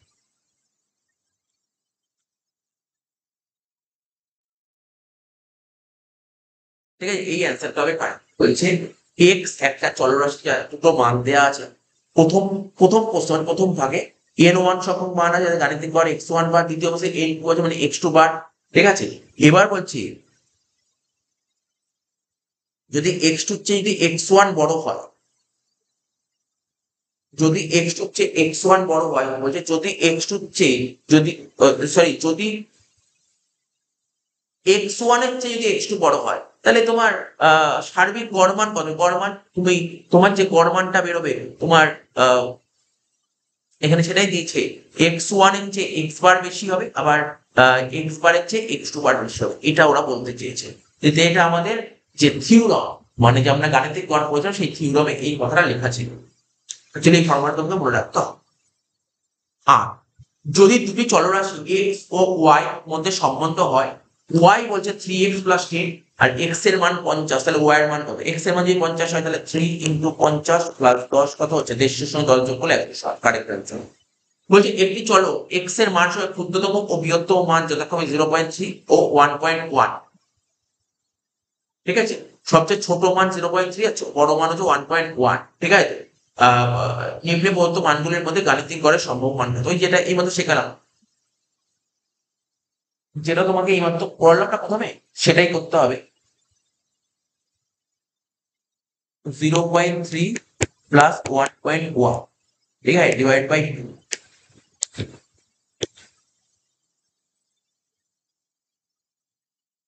উপরে কি ছিল, উপরে হচ্ছে n। ঠিক আছে, পরে যেটা বেরোবে সেটাকে আবার n দিয়ে ডিভাইড করে দেবো, n n কেটে যাচ্ছে, তাহলে কত হচ্ছে দেখো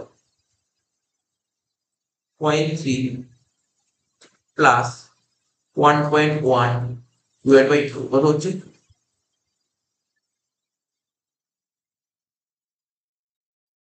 0.7। কিন্তু এখানে এখানে যেটা আমি করলাম এই ফর্মুলাটা এখানে অ্যাপ্লাই করলে হবে না, তার কারণ এখানে বলেছে আমি যেটা দিলাম সেটা আমি যেটা কিন্তু করালাম প্রথম সংখ্যা এবং শেষ সংখ্যা, কিন্তু এখানে প্রথম সংখ্যা শেষ সংখ্যার কথা বলেনি, এখানে প্রথম সংখ্যা শেষ সংখ্যার কথা বলেনি, এখানে বলছে সবচেয়ে ছোট সংখ্যা আর সবচেয়ে বড় সংখ্যা।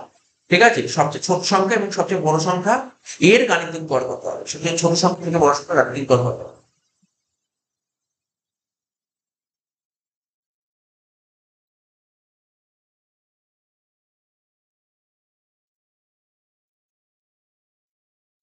একটু দেখতে হবে, এই কোশ্চেন একটু ডাউট আছে, হ্যাঁ নয় একটু ডাউট আছে। দশেরটা 16 দিয়েছে, এটা আগেও করেছি, 2 4 6 8 50 এর গাণিতিক গড়ের মান কত হবে, যেটা এইমাত্র বললাম, এটা সোজা দেখো, প্রথম সংখ্যা 2, লাস্টের সংখ্যা 50, তাহলে 2 আর 50 যোগ করে কত হলো 52। ঠিক আছে, করে যেটা বেরোবে আর এখানে ফর্মুলা কি ছিল, n/2 whole divided by n। তাহলে n কেটে দাও, তাহলে 52 কে 2 দিয়ে ভাগ করলে কত হবে, 26। Correct answer 26। দেখো এরপরে যে অঙ্কটা পড়বো 11 নম্বর অঙ্কটা কি বলছে, 1 square, 2 square, 3 square, dot dot dot n square. ঠিক আছে, এই দিয়েছে বলছে এই n সংখ্যক মানগুলি গাণিতিক গড় মান যদি 46n/11 হয় তাহলে n এর সম্ভাব্য মান কত হবে। তাহলে কি বলেছে, 1 স্কোয়ার প্লাস 2 স্কোয়ার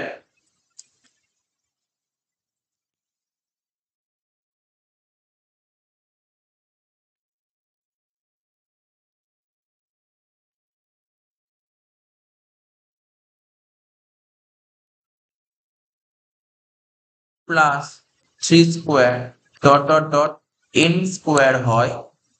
ঠিক আছে, এটা বলে দিয়েছে n স্কোয়ার। তাহলে তাহলে আর গাণিতিক গড় মানে am বের করার ফর্মুলা কি জানি, সামেশন x/n। সামেশন x/n মানে গাণিতিক গড় কত বলেছে, 46n/11 equal to summation x কত, 1 square plus 2 square plus 3 square plus dot dot dot n square, এই দিয়ে দিচ্ছে ডিভাইডেড বাই n।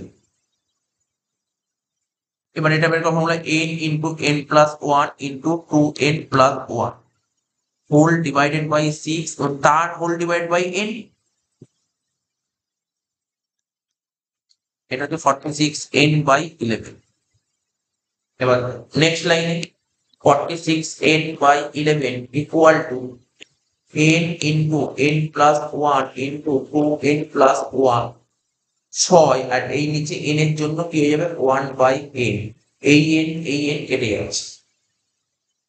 পরের লাইনে n স্কোয়ার মানে 2n square plus 2n plus n plus 1 divided by 6। এখানে হচ্ছে 46n/11। পরের লাইন 46n কে 6 দিয়ে গুণ করলে হবে 276n equal to 2n square plus 3n plus 1। এটাকে 11 দিয়ে মাল্টিপ্লাই করো, 276n equal to 22n square plus 33n plus 11। এবার কি হচ্ছে, n স্কোয়ার গুলোকে এই দিক টানবো, তাহলে 22n স্কোয়ার মাইনাস, আর এটা হচ্ছে প্লাস 276 থেকে 33 বাদ দিলে কত হয়, 276 থেকে যদি আমরা 33 বাদ দিই কত হচ্ছে, 243n মাইনাস 11 ইকুয়াল টু 0। পরের লাইনে 22n square minus 243n plus 11 equal to 0। এইবার জাস্ট মিডিল টার্ম করবো, 22n square minus 243n plus 11। ঠিক আছে, এবার জাস্ট মিডিল টার্ম করবো। দেখো 22 এর সাথে 11 গুণ করলে কত হয়,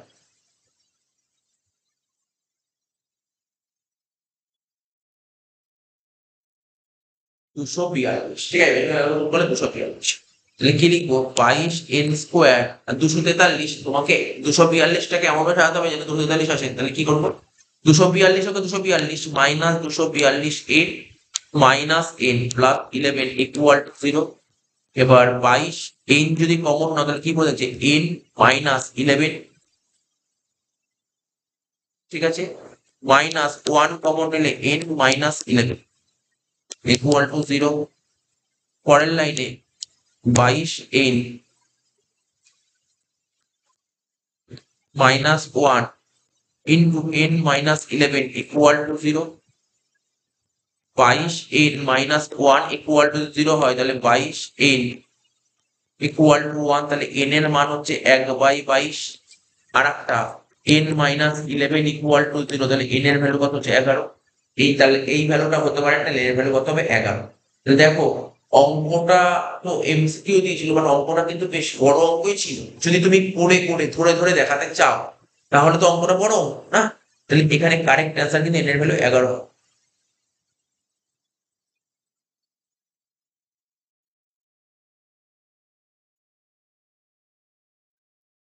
12 নম্বরটা কি বলেছে দেখো, 12 নম্বরটা কোনো একটি চলরাশি 100টি মানের গাণিতিক গড় মান 45। 100টি মানের গাণিতিক গড় মান বলেছে 45। তাহলে কি হতে পারে, গাণিতিক গড় মান 45 বলেছে, তার আমরা কি জানি x bar equal to summation x by n, এটা 45 আর কতটা মানে 100টা মানে এখানে 100, তাহলে সামেশন এক্স কত হতে পারে, সামেশন এক্স হলো তোমার 4005। এবার পরে দেখা গেছে দুটো মান 19 আর 31-এর জায়গায় ভুল করে 91 আর 31, ভুল করে কত নিচে 91 আর 91 আর 13, তাহলে উল্টা মাইনাস করবো 91 মাইনাস 13, ঠিকটা প্লাস করবো 19 আর 31 করে দেখো কত বলছে 4500 মাইনাস 91 মাইনাস 13 প্লাস 19 প্লাস 31 কত হচ্ছে 4446। অরিজিনাল হচ্ছে তোমার 4446, এটাকে 100 দিয়ে ভাগ করো, অ্যান্সার হবে 44.46, এটা হবে কারেক্ট।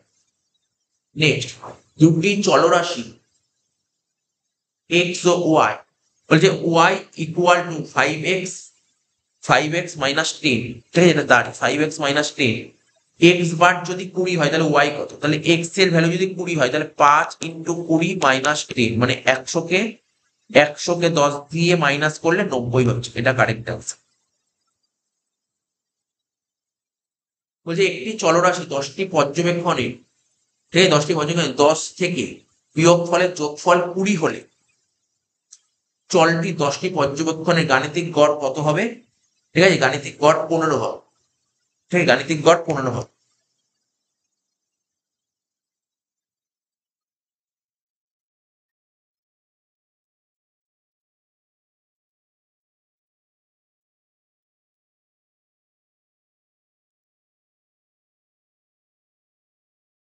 এটা একটু আমার ডাউট আছে, এটা একটু তোমরা একটু দেখে নিও, যদি কোনো ডাউট থাকে, তোমাদের যদি কোনো ডাউট থাকে এটা তো অবশ্যই তোমরা জানিও, এটা একটু ডাউট আছে, আমাকে দেখতে হবে, কোশ্চেনটা একবার দেখতে হবে, ঠিক আছে।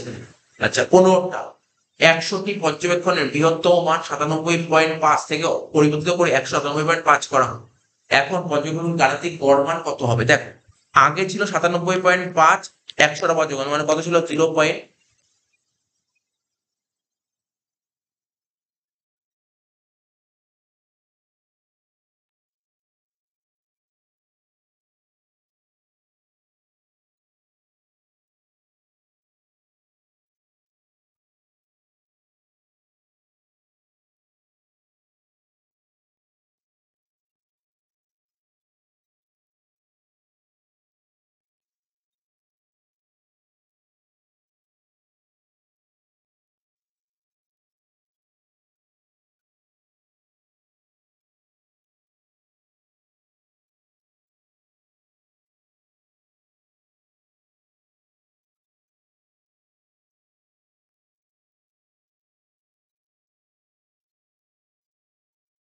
যেটা বলছিলাম গাণিতিক গড়, তাই তো, 100টি পর্যবেক্ষণের বৃহত্তমটির মান 97.5 থেকে পরিবর্তিত করে 197.5 করা হয়। আগে ছিল 97.5, সেটাকে 100 দিয়ে ভাগ করলে কত দাঁড়াচ্ছে 0.975, এখন হলো 197.5, এটাকে 100 দিয়ে ভাগ করলে হচ্ছে 1.975, ঠিক আছে। তাহলে ডিফারেন্স কত হচ্ছে দেখো, ডিফারেন্স হচ্ছে 1, এটাই বলছে কারেক্ট অ্যান্সার 1 হবে, মানে এখন 1 বৃদ্ধি পাবে। তারা বলছে একটি পরীক্ষায় দুটি ভিন্ন দলের ছাত্ররা যে গড় নম্বর পেয়েছে সেগুলি যথাক্রমে 75, 85, এখন দুটি দলের সংযুক্ত গড় নম্বর কত বলেছে 80, তাহলে দুটি দলের ছাত্র সংখ্যার অনুপাত কত হবে, ঠিক আছে, যে এখানে দুটি দলের ছাত্র সংখ্যার অনুপাত কত হবে 1:1 হবে, এটা না এটা করে দেখবে, এটা করে দেখলে 1:1 হবে, ঠিক আছে। আমি এটাকে কি করে করছি, এটা হচ্ছে সংযুক্ত গড় মানে মিন, ঠিক আছে, অর্থাৎ এ এম অ্যাপ্লাই করে করছি, এম অ্যাপ্লাই করলে অ্যান্সার হবে 1:1, এম অ্যাপ্লাই করলে অ্যান্সার হবে 1:1, ঠিক আছে, এম অ্যাপ্লাই করলে অ্যান্সার হবে 1:1। এবার কি করে হতে পারে সেটা আমি তোমাকে দেখিয়ে দিচ্ছি। কম্পোজিট মিন বের করার ফর্মুলা কি, x bar equal to n1 x1 bar plus n2 x2 bar divided by n1 plus n2, ঠিক আছে। কম্পোজিট মিন তোমার অঙ্কে বলে দিচ্ছে 80,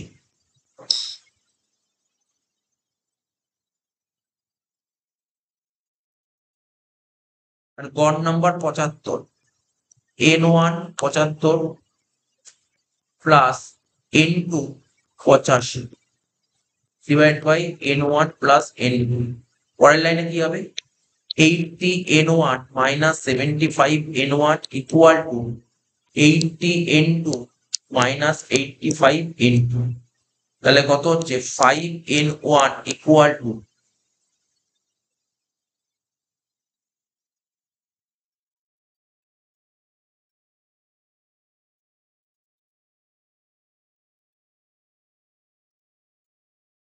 5n2, ঠিক আছে 5n1 ইকুয়াল টু 5n2। পরের লাইনে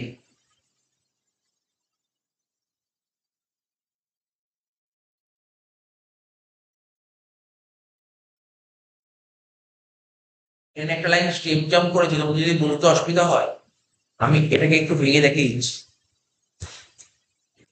80n1 plus 80n2 equal to 75n1 plus 85n2।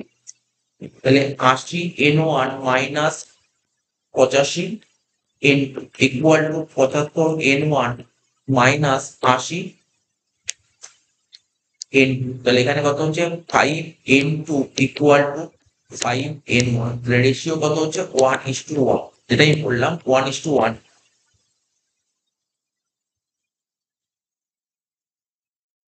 এবারে কোনো একটি চলের এক প্রস্থ মানের একটি মান শূন্য, বাকি মান যদি ধনাত্মক করে চলটির গুণোত্তর মান কত হবে? শূন্য হবে। একটা মান শূন্য, বাকি মান যাই হোক না কেন তোমার জিএফ শূন্যই হবে।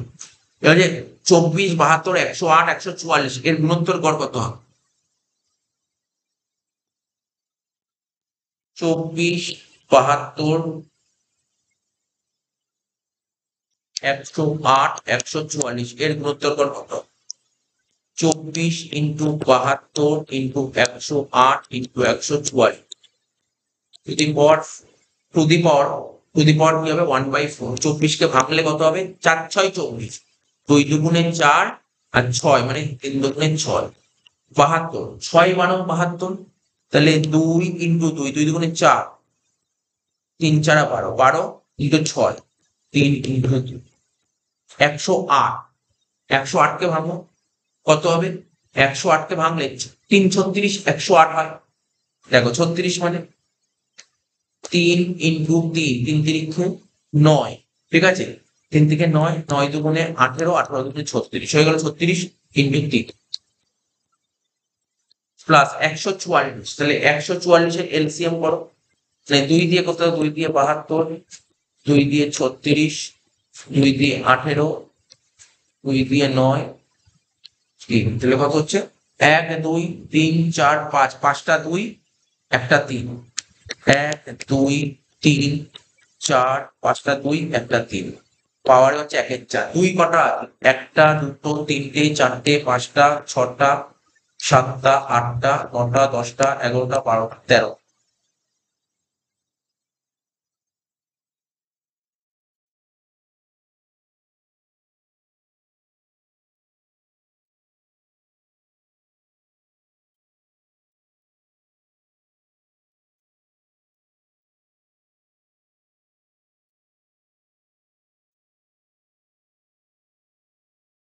তিন বলছিলাম 2 কটা? 1টা 2টো 3টে 4টে 5টা 6টা 7টা 8টা 9টা 10টা 11টা 12টা 2 12টা। 2 12টা। 3 কটা? 1টা 2টো 3টে 4টে 5টা 6টা 7টা 8টা। 3 হচ্ছে 8টা two the power 1/4। 2 to the পাওয়ার 12 পাওয়ার হচ্ছে 1/4 আর 3 টু দি পাওয়ার 8 পাওয়ার হচ্ছে 1/4। 4 12 করলে 3, 4 8 করলে 2, 2 টু দি পাওয়ার 3 8 আর 3 স্কোয়ার 9, 8 9 12। অ্যান্সার হবে 12।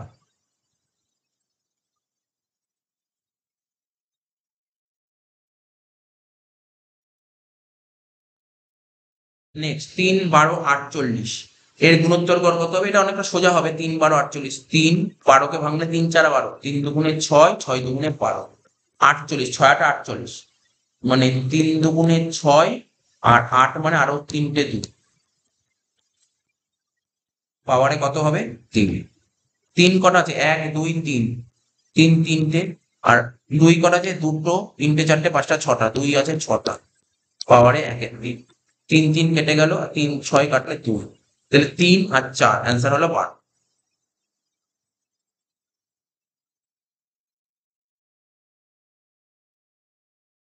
কুড়িটা বলছে একটি চলরাশি মানগুলি যখন 4 6 9 ও তাদের পরিসংখ্যাগুলি 1 2 1 হলে তাদের চলরাশির ভারযুক্ত গুণফলগড় কত হবে? দেখো 4 এর সাথে 1, 6 এর সাথে 2 আর 9 এর সাথে 1, পাওয়ারে 1 2 1 মানে 1 এর 4 হবে। ঠিক আছে, 4 কে ভাঙলে কত হবে? 2 ইন্টু 2, 6 দুটো, 2 ইন্টু 3, 2 ইন্টু 3, 9 9 9 কে ভাঙলে 3 ইন্টু 3, পাওয়ারে হচ্ছে 1/4। কত হচ্ছে? 2 কটা, 3টে 4টে, 4টে 2, 3 কটা, 1টা 2টো 3টে 4, পাওয়ারে 1/4।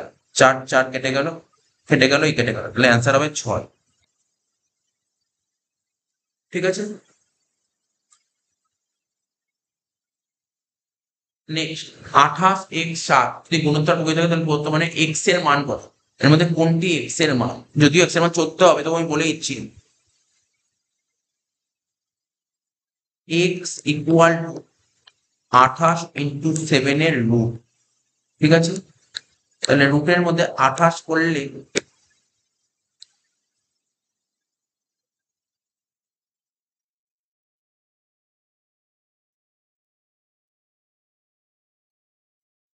28 কে করলে 4 7 28, 7 ইন্টু 2, 7 গুণে 14, 14 গুণে 8, একটা 7, তাহলে বাইরে বেরোলে একটা 7 একটা 2 মানে 14, অ্যান্সার হলো 14।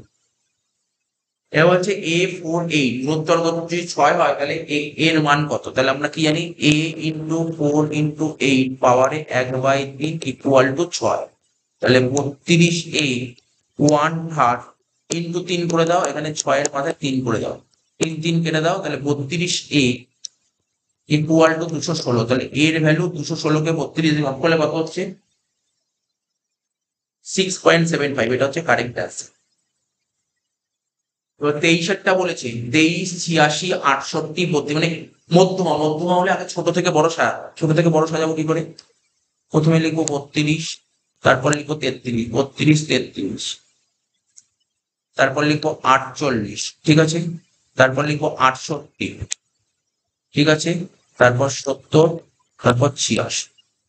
3 আর 3 6, 6টা সংখ্যা আছে, তাহলে 6 প্লাস 1/2, 7/2 মানে 3.5, তাহলে 3.5 মানে কোনটা? 48 আর 68 মাঝখানে, তাহলে করো 48 প্লাস 68/2, কত হচ্ছে? 58 হবে কারেক্ট অ্যান্সার, বাট এখানে সেই অপশনটা নেই, 58 নেই, এটা কিন্তু 58 হবে কারেক্ট অ্যান্সার।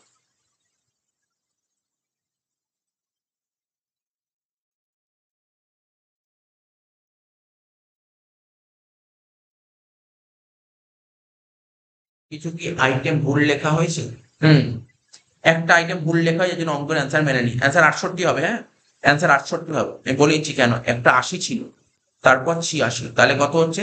7 প্লাস 1 মানে 8/2, মানে সেক্ষেত্রে হয়ে যাবে তোমার অ্যান্সার 4। 4 টার্ম, 4 টার্ম মানে এখানে কত হবে? 4 টার্ম মানে এই যে এটা 68 হবে। তারপর আবার মধ্যমা দিয়েছে, ছোট থেকে বড় সাজাও, 3 4 6 7 8 9, তাহলে 3 3 6, 6 আর 1 7, 6 প্লাস 1/2, 7/2 মানে 3.5, 3.5 মানে 3 আর 4 এর মাঝখানে, 6 আর 7 এর মাঝখানে মানে 6.5 হবে অ্যান্সার। 24-এরটা হবে B।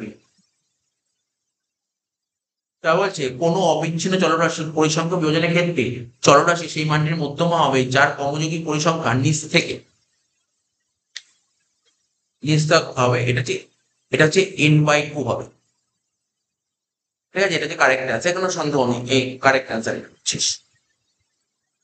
26-এরটা সঠিক উত্তর লিখেছেন কোনটি পর্যবেক্ষণের মধ্যে, কোনটি পর্যবেক্ষণ মধ্যমা, তার মানে কি হবে? 15 প্লাস 1/2 মানে 16/2 মানে 8 টার্ম হবে, মানে অষ্টম পদ।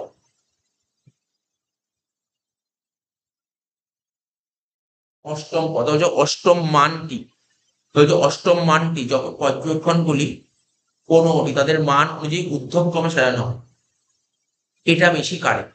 এটা বেশি কারেন্ট, এটা বেশি কারেন্ট, ঠিক আছে, এটা বেশি কারেন্ট।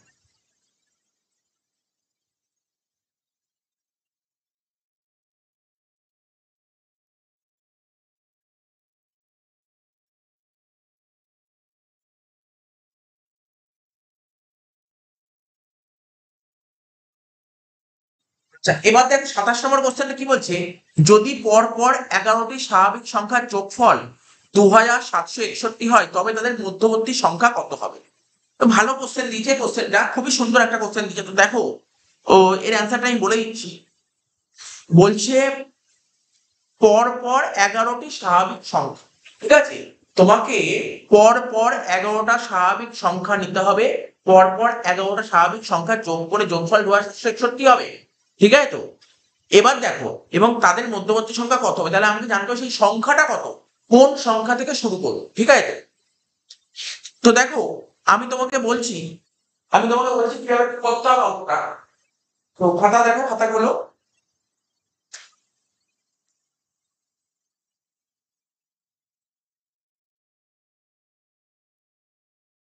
দেখো দেখাচ্ছি। X plus x plus 1 plus x plus 2 plus x plus 3 plus x plus 4 plus x plus 5 plus x plus 6 plus x plus 7 x plus 8 x plus 9 plus x plus 10 করে যোগফল হবে 2761।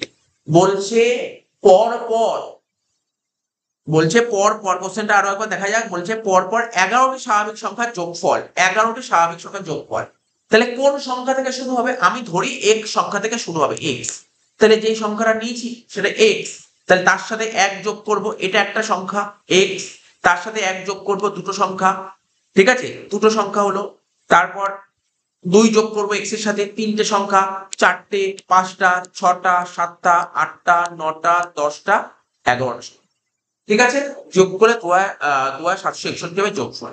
তাহলে এখানে কটা এক্স হচ্ছে দেখো, এখানে এক্স করা যাক, 1টা, 2টো, 3টে, 4টে, 5টা, 6টা, 7টা, 8টা, 9টা, 10টা, 11টা, 11টা এক্স হচ্ছে, প্লাস 1 আর 2 3, 3 6, 4 10, 5 15, 6 21, 7 28 আর 8 36 আর 9 তোমার কত হয় 45, 10 55 ইকুয়াল টু 2761। তাহলে 11x ইকুয়াল টু 2761 মাইনাস 55। তাহলে এক্স কত হবে? 2761 থেকে যদি 55 বাদ দাও তাহলে কত হচ্ছে? 2705 বাই 11 করো, 2705 বাই 11 করলে হচ্ছে 2761 মাইনাস 55 ডিভাইডেড বাই 11 করলে হচ্ছে 246। 6 ছিল, 246, ঠিক আছে। তার মানে আমার এক্স কত বেরোলো? 246, ঠিক আছে। এক্স 246 মানে কোন সংখ্যা দিয়ে শুরু করবো? 246, এবং পরপর 11টা সংখ্যা নেবো। 246, 247, 248, 249, 250, 251, 252, 253, 254, 255, 256, এই পরপর 11টা সংখ্যা যোগ করবে, যোগ করে দেখবে যোগফল 2761। বলছে এর মধ্যবর্তী সংখ্যা কত? মধ্যবর্তী মানে মাঝখানেরটা, 1 2 3 4 5 6, ঠিক আছে। এই মধ্যবর্তী সংখ্যা হচ্ছে এই 200। কারেক্ট অ্যান্সার হবে 200, ঠিক আছে। এটা আমি খুব ডিটেলসে করে করে করে দেখিয়ে দিলাম যে কি হতে পারে তোমার অ্যান্সার, ঠিক আছে, কি হতে পারে তোমার অ্যান্সার, আমি তোমাকে ধরে ধরে দেখিয়ে দিই। এবার বলেছে 4 3 2 5 3 4 5 1 2 3 2 1, এই মানগুলি সংখ্যাগুলো মান। দেখো প্রথমে আমরা লিখছি 1, তারপর লিখছি 2 3 4 5। কোন সংখ্যা কতবার আছে? 1 আছে একবার, একবার, দুবার, 1 আছে দুবার। 2 কবার আছে? একবার, দুবার, তিনবার, 2 আছে তিনবার। 3 কবার আছে? একবার, দুবার, তিনবার, 3ও আছে তিনবার। 4 কবার আছে? একবার, একবার, দুবার। 5 কবার আছে? একবার, একবার, দুবার।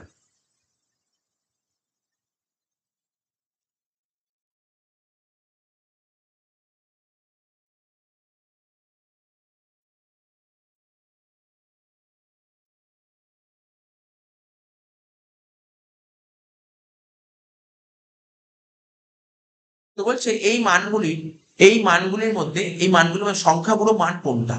তো সংখ্যাগুলো মান কি হয়, যেই সংখ্যাটা সবচেয়ে বেশি বার থাকে তাকে বলে সংখ্যাগুলো মান। ঠিক আছে, তো দেখো এখানে কোন সংখ্যাটা সবচেয়ে বেশি বার আছে।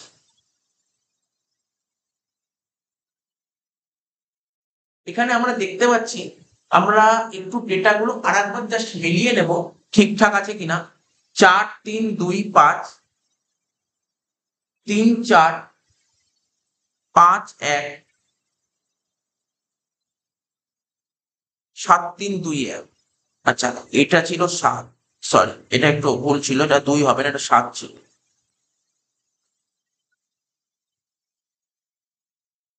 তাহলে 2 কটা আছে? দুটো। 7 আছে 1।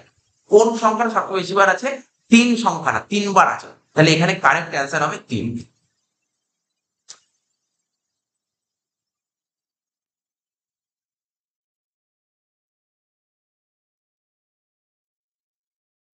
নেক্সট বলেছে নিম্নে প্রদত্ত বিভাজনটি অনুসরণ করো। এখানে সংখ্যাগুরু মান কত হবে? এখানে সংখ্যাগুরু মান জানতে চাইছি, তাহলে চলো অঙ্কটা করে দেখি সংখ্যাগুরু মানে।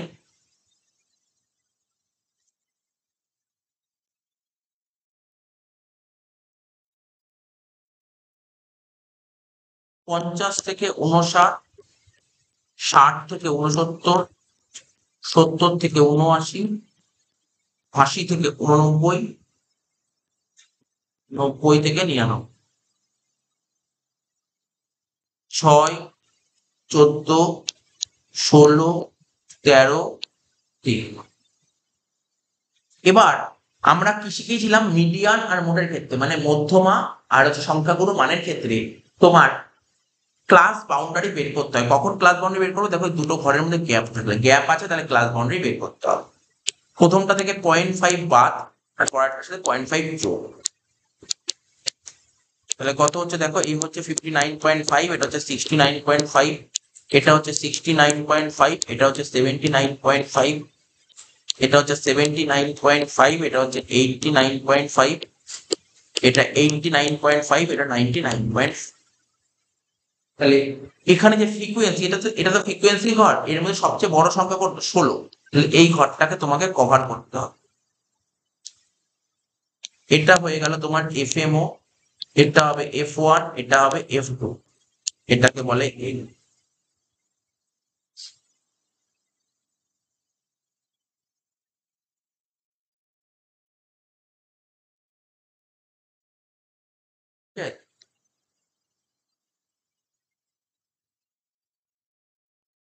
মোট বের করার ফর্মুলা হচ্ছে L plus FMO minus F1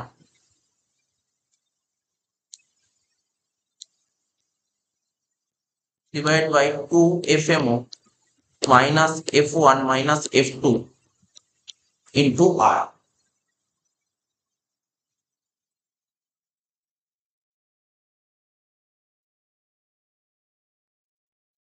এল হচ্ছে 69.5, এফএমও কত বেরিয়েছে? 16,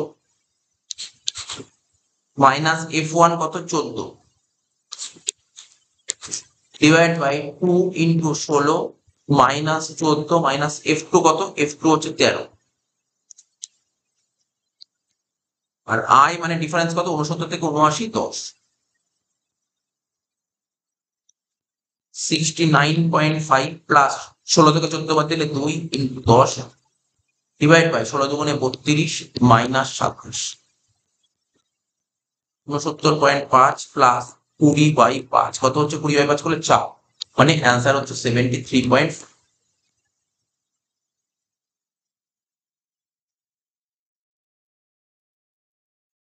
এবার বলেছে একটি বিভাজনের গাণিতিক গড় ও মধ্যমা 40 ও 45, তাহলে বিভাজনটি সংখ্যাগুলো মান। তাহলে চলো এই অঙ্কটা করে দিচ্ছি, সবকটা অঙ্ক করে দিচ্ছি। ফর্মুলা কি? Mean minus mode equal to 3 ব্র্যাকেটে মিন মাইনাস মিডিয়ান।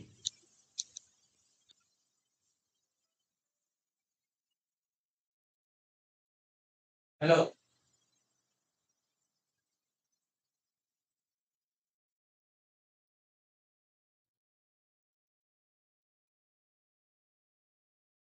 তো মিন বলেছে কত 40, ঠিক আছে, মিন বলেছে 40 আর মধ্যমা বলেছে 45। মধ্যমা বলেছে কত 45, এটা হচ্ছে 45, মিন বলেছে 40, হচ্ছে 3, মোট বের করুন, হয়ে যাবে এক্ষুনি। তাহলে কত হচ্ছে এটা 3 ইন্টু -5 আর এটা 40 মাইনাস মোট,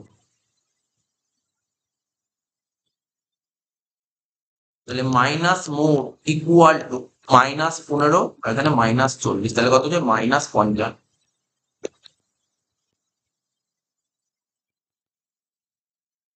তাহলে মোট কত বেরোচ্ছে, মোট বেরোচ্ছে 55, মোটের অ্যান্সার কত বেরোবে 55।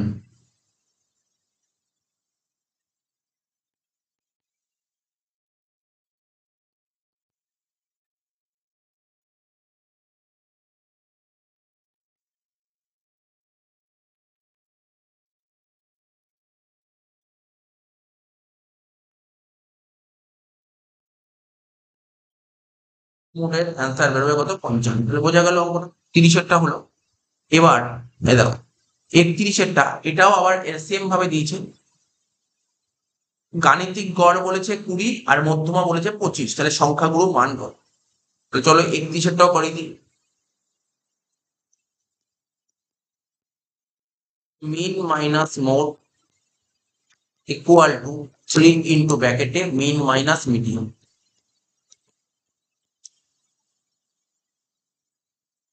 তো মিন বলেছে কত 20 আর মিডিয়ান কত বলেছে 25, মিডিয়ান বলেছে 25, তাহলে 3 ওই একই হবে, -15, ঠিক আছে, মাইনাস মোড কত হচ্ছে দেখো অ্যান্সার, +20টা এদিকে আসলে -20, তাহলে কত হচ্ছে -35। তাহলে এখানে মোট কত বেরোলো 35, 31-এর অ্যান্সারটা কত বেরোচ্ছে 35। নেক্সট 32, একটি বিভাজনের সংখ্যাগুরু মান বলে দিয়েছে 60.4 আর গাণিতিক গড় বলেছে 50.2, বিভাজনটির মধ্যমা কত। তাহলে চলো এটাও করে দিচ্ছে, একই অঙ্ক একই অঙ্ক একই অঙ্ক বারবার দিচ্ছে। Mean minus mode equal to 3 ব্র্যাকেটে মিন মাইনাস মিডিয়ান। তো আমার কোশ্চেনে কি বলেছে, মোট বলে দিয়েছে কত 60.4, মোট বলে দিয়েছে 60.4 আর মিন বলে দিয়েছে কত 50.2, 50.2 ইকুয়াল টু 3 ব্র্যাকেটে মিন বলেছে 50.2 মাইনাস মিডিয়ান। তাহলে 50.2 থেকে 60.4 বাদ দেবো, কত হচ্ছে -10.2 ইকুয়াল টু, এখানে দেখো এটার সাথে 3টা গুণ আছে, তাহলে সাইড চেঞ্জ করলে কি হবে 3টা ভাগ হয়ে যাবে।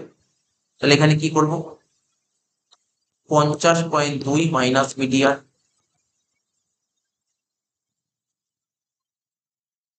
কত হচ্ছে -3.4 আর 50.2টা সাইড চেঞ্জ করলে -50.2 ইকুয়াল টু মাইনাস মিডিয়ান। তাহলে 53.6 minus equal to minus median, তাহলে মিডিয়ান কত বেরোলো 53.6, মিডিয়ান বেরোচ্ছে তোমার 53.6, এটাও মিলে গেছে অ্যান্সার, ঠিক আছে। 33 বলছে 6জন ব্যক্তি দৈনিক গড় আয় 500 টাকা, ঠিক আছে, 6জন ব্যক্তি দৈনিক গড় আয় 500 টাকা, প্রথম 5 জনে দৈনিক আয় বলে দিয়েছে এত, ঠিক আছে। আচ্ছা 6জন ব্যক্তি দৈনিক গড় আয় 500 টাকা হলে টোটাল আয় কত 3000 টাকা, 500 ইন্টু 6 টোটাল 3000 টাকা হলো, টোটাল 3000 টাকা সাইড করো। আর এই 5 জনের আয় কত বলেছে 510, 470, 520, 475, 535, এই 5টা যোগ করে কত হচ্ছে 510 প্লাস 470 প্লাস 520 প্লাস 472 প্লাস 535, 2510। তাহলে এবার ষষ্ঠ ব্যক্তির আয় বেরিয়ে যাবে 3000 থেকে 2510 বাদ, কত হচ্ছে 490, এটা হবে কারেক্ট অ্যান্সার। 33 হবে সি। নেক্সট বলছে 25টি পর্যবেক্ষণে 45 থেকে পার্থক্য সময় বীজগাণিতিক যোগফল 55 হলে পর্যবেক্ষণ গাণিতিক গড় কত হবে? এ তো 42.8 হবে অ্যান্সার, বাট আমি বলেইছি কি করে হচ্ছে। এ প্লাস সামেশন ডি বাই এ। এ বলতে কি, এ বলতে কি বোঝায়, ঠিক আছে? এখানে সমস্ত 25টি পর্যবেক্ষণ মানে এন হচ্ছে 25, পর্যবেক্ষণে 45 থেকে পার্থক্য বীজগাণিতিক যোগফল হচ্ছে 55। অ্যাকচুয়ালি কোশ্চেনটা আমি বলছি, কোশ্চেনটা একটু ভুল আছে, এটা -55 হবে। তো -55 সামেশন ডি, আর এ কত 45 করো, 55 ডিভাইডেড বাই 25 কত হচ্ছে 2.2। 45 থেকে 2.2 বাদ দিলে হয় 42. হয়ে গেল। এবার 1, 3, 5 2n-1 এর গাণিতিক গড়ের সঠিক মান, ঠিক আছে? গাণিতিক গড়ের সঠিক মানটি লেখো। ঠিক আছে, সঠিক মানটি লেখো। তাহলে কি করে হবে গাণিতিক সঠিক মান? আমরা জানি 1 + 3 + 5 .. 2n-1 ডিভাইডেড বাই n করলেই বেরিয়ে যাবে। তাহলে আমাকে যোগ করে দেখতে হবে এটা কত হচ্ছে। দেখো 1 + 3 + 5 n-1 এর যোগফল কত হবে? এস এ ফর্মুলা কি ছিল?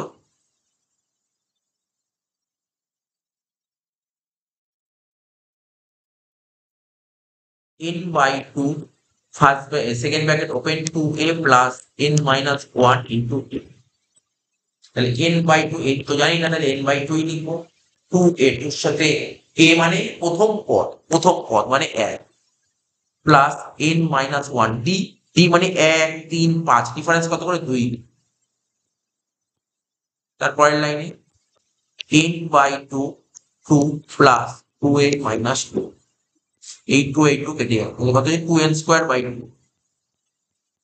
করলে কত হচ্ছে n², কত হচ্ছে n², ঠিক আছে n²। তাহলে আমাদের কত বেরোলো n² বেরিয়ে গেল, তাই না? দেখো n², যোগফল বেরোলো n², n² কে n দিয়ে ভাগ করলে অ্যান্সার হবে n। কারেক্ট অ্যান্সার কোনটা হবে? n, c। 35টা হবে সি। 36 মান এর সংখ্যাগুলো মান বের করতে বলছে। সংখ্যাগুলো মান মানে যে সংখ্যা সবচেয়ে বেশি বার আছে। দেখো 2 একবার, 4 একবার, 5 একবার, 6 একবার, 7 একবার, 8, 9 সব প্রতিভাবে একবার, তাই তো? তাহলে সংখ্যাগুলো মান কত? এখানে সংখ্যাগুলো মান কোনোটিই নয় হবে, এখানে কোনোটি নয়, এখানে সংখ্যাগুলো মানের কোনো অস্তিত্বই নেই। তারও বলেছে তারপরটা সংখ্যাগুলো মান কত? 37 এর সংখ্যাগুলো মান কত? কোন সংখ্যার সবচেয়ে বেশি বার এসছে? দেখো 5 একবার, 2 বার, 3 বার। 5ই এমন একটা সংখ্যা যেমন 3 বার এসছে, ঠিক আছে? তাহলে কারেক্ট অ্যান্সার হবে 5, 37। এবার বলছে দুটি ধনাত্মক সংখ্যা দিয়েছে এ আর বি, গাণিতিক গড় বলেছে 5 আর গুণোত্তর গড় বলেছে 4। তাহলে এ আর বি সম্ভাব্য মান কত? তাহলে চলো এই অঙ্কটা করে দিচ্ছি আমরা।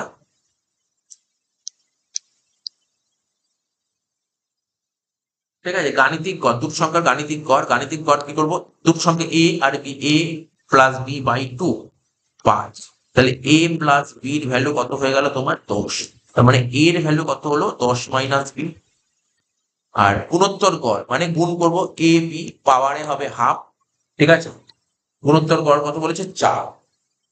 পরের লাইনে কি করতে পারি আমরা? a b, এবার হাফ আছে, হাফটাকে আমি হাঁটাতে চাই, তাহলে কি করে? 2 দিয়ে মাল্টিপ্লাই করতে হবে। তাহলে এখানেও 2 করতে হবে, স্কোয়ার নিতে হবে। তাহলে এ বি ইকুয়াল টু 16। তাহলে এর ভ্যালু কত? 10 - b। এখানে লিখো 10 - b into b equal to 16।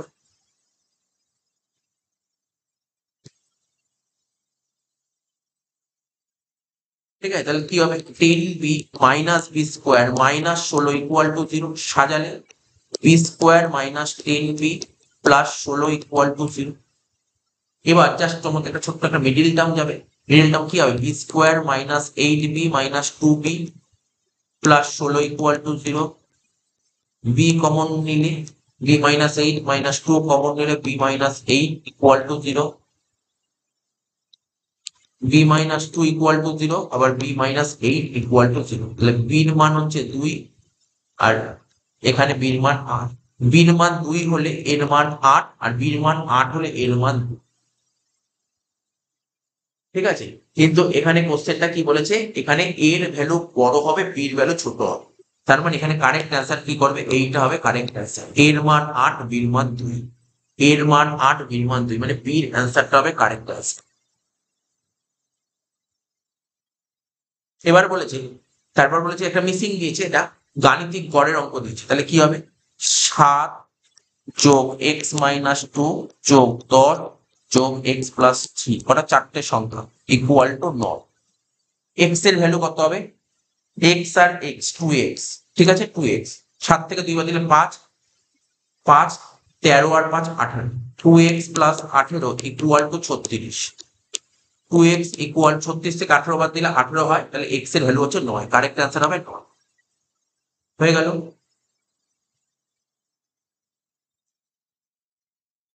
Next question দেখো,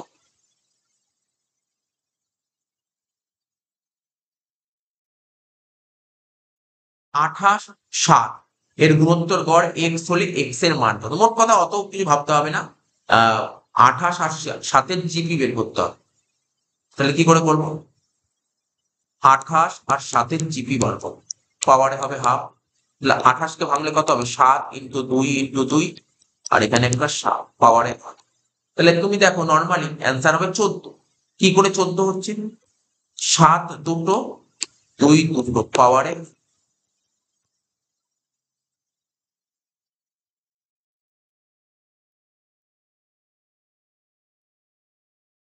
পাওয়ারে হাফ। তার পরের লাইনে ভেঙে দেখাতে যায়, এটা হচ্ছে ইন্টু 2 2 কেটে গেছে, 2 2 কেটে 7 দুগুণে কত হলো, 14, এটা হলো কারেক্ট অ্যান্সার, ঠিক আছে। এরপরের কোশ্চেন বলছি am gm এত এত, তাহলে hm কত, ফর্মুলা হচ্ছে am into hm equal to gm এর স্কোয়ার, ঠিক আছে। am বলে দিয়েছে 6.5 ইন্টু hm, আর gm এর স্কোয়ার কত, gm এর স্কোয়ার হচ্ছে 6 এর স্কোয়ার, তাহলে hm বের করবো কত, 36/6.5 করো, 36/6.5 করলে হচ্ছে 5.52, এটা হবে অ্যান্সার।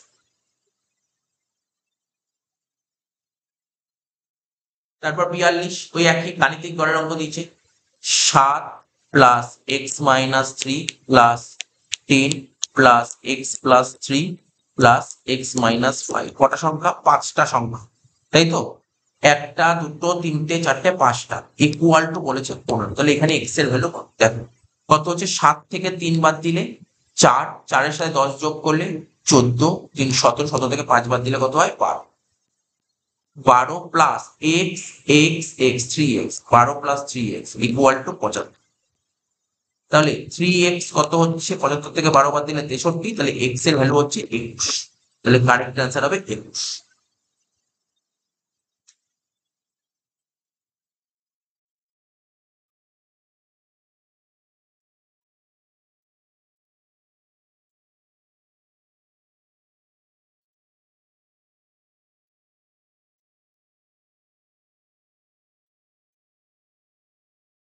তারপর আমরা বলি x-6, x-3, x+3, x+6 এর গাণিতিক গড় 10 হলে নিম্নে প্রদত্ত নিম্নে প্রদত্ত মানগুলি থেকে x এর সঠিক মান নির্বাচন করো, ঠিক আছে, x এর সঠিক মান নির্বাচন করো, ঠিক আছে। এটাও একই তো গাণিতিক গড়ের অঙ্ক দিয়েছে, x-6 plus x-3 plus x plus x+3 plus x+6, কতগুলো সংখ্যা হচ্ছে, একটা দুটো তিনটে চারটে 5টা, ইকুয়াল টু 10, কত হচ্ছে, কটা এক্স, একটা দুটো তিনটে চারটে 5টা, 5টা এক্স মানে 5x প্লাস -6 আর 3 -9, -9 আর +9 মানে 0, 5x ইকুয়াল টু 50, তাহলে এক্স এর ভ্যালু কত হচ্ছে, 10, মুখোমুখি হয়ে গেল, এক্স এর ভ্যালু 10।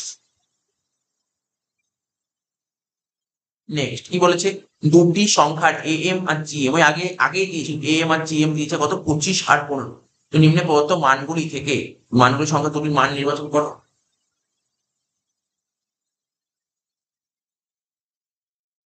ঠিক আছে। দেখ আগেরটা তো লং কাট দেখালাম, এখানে শর্টকাট দেখানো যায়, শর্টকাট একটা শর্টকাট দেখানো যায়, তো শর্টকাটটাও দেখিয়ে দিই, কারণ পরীক্ষায় এত বড় নাও করতে পারো।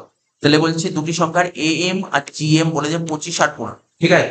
তো দেখো ওরা যে অপশন গুলো দিয়েছে 10 আর 40-এর am, 10 আর 40-এর m করলে কত হবে?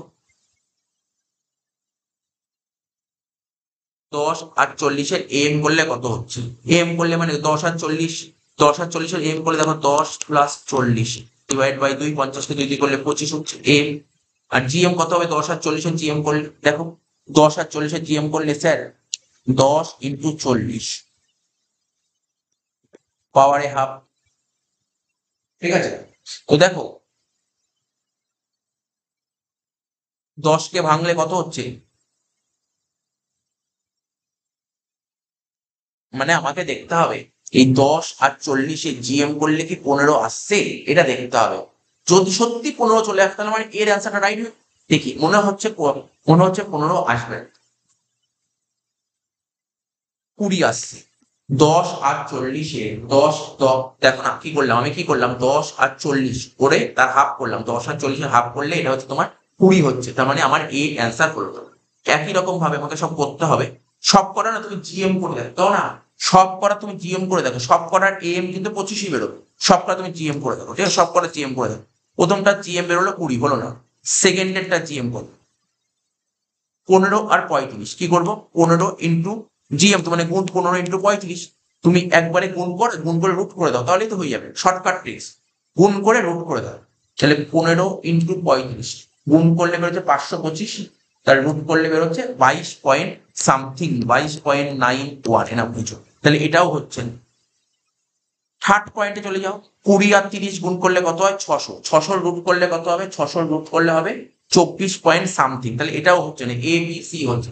লাস্টের পয়েন্টটা দেখেন, 5 আর 45 গুণ করলে কত হয়? 5 আর 45 গুণ করলে 225 হচ্ছে, এর রুট করলে কত হচ্ছে? 15 মিলে গেল। তাহলে এটা হচ্ছে কারেক্ট শর্টকাট টিপস। ঠিক আছে, এটা শর্টকাট টিপস, কারণ ওটা করতে গেলে হাফ পাতার মতন লেগে যাচ্ছে, অনেক সময় লাগছে। ঠিক আছে, এটা খুব তাড়াতাড়ি হয়ে গেল। এবার বলছি, কোন চলরাশি প্রতিটি মান থেকে তাদের গাণিতিক গড় বিয়োগ করলে বিয়োগফলগুলির যোগফল কত হবে? 0 হবে, 0। নেক্সট, যদি গুরুত্বগুলি সমান হয় তাহলে গুরুত্বযুক্ত গাণিতিক গড় এবং সরল গাণিতিক গড় ড্যাশ হবে, সমান হবে। নেক্সট, 1 4 5 7 8, ঠিক আছে, 1 4 5 7 8 এর গাণিতিক গড় কত? গাণিতিক গড় সোজা সব করা যোগ করে ভাগ করে দাও।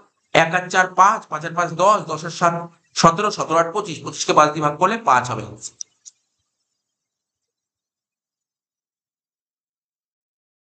এবার বলেছি, দেখ, আমরা আমরা পড়েছিলাম কম্পোজিট ভিন।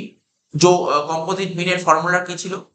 n1 x1 bar plus n2 x2 bar, n2 x2 bar divided by কি ছিল? ডিভাইডেড বাই ছিল ক্যাপিটাল এন, বড় হাতের এন। দেখো কি ভুল দিয়েছে, এখানে x2 বার দেওয়া ছিল, দেয়নি, আর এখানে বড় হাতের এন দেওয়া ছিল, দেয়নি। ঠিক আছে, এখানে বড় হাতের এন দেওয়া ছিল, দেয়নি। এইটা ভুল, তার মানে এটা কি ভুল দিয়েছে, এটা ভুল দিয়েছে, ক্রস মেরে দেবো। নেক্সট, প্রতি বিষম বিভাজনের ক্ষেত্রে গড় মধ্যমা সংখ্যক মানের মধ্যে আবেক্ষণ ভিত্তিক সম্পর্কটি হলো মোট ইকুয়াল টু, কি হবে? মোট ইকুয়াল টু, এখানে ইকুয়াল টু হবে 3 মিডিয়ান মাইনাস 2 মিন, 3 মিডিয়ান মাইনাস 2 মিন। কোন চলরাশির প্রতিটি মান থেকে মধ্যমার বিয়োগ ফলে পরম মানগুলির সমষ্টি কি হবে? পরম মানগুলির সমষ্টি হবে মধ্যমা।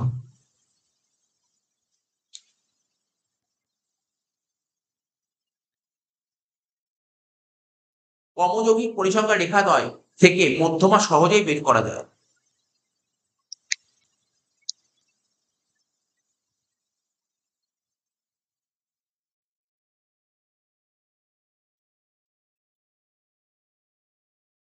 উন্মুক্ত শ্রেণী যুক্ত পরিসংখ্যা বিভাজনের ক্ষেত্রে ড্যাশকে উপযুক্ত গড় হিসেবে গ্রহণ করা যায়।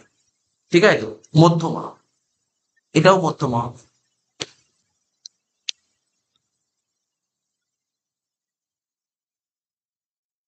10 14 19 25 36 এই রাশিগুলির মধ্যমা কি হবে? একদম সোজা হবে, দেখো ছোট থেকে বড় সাজানো, এর কোনো সমস্যা নেই।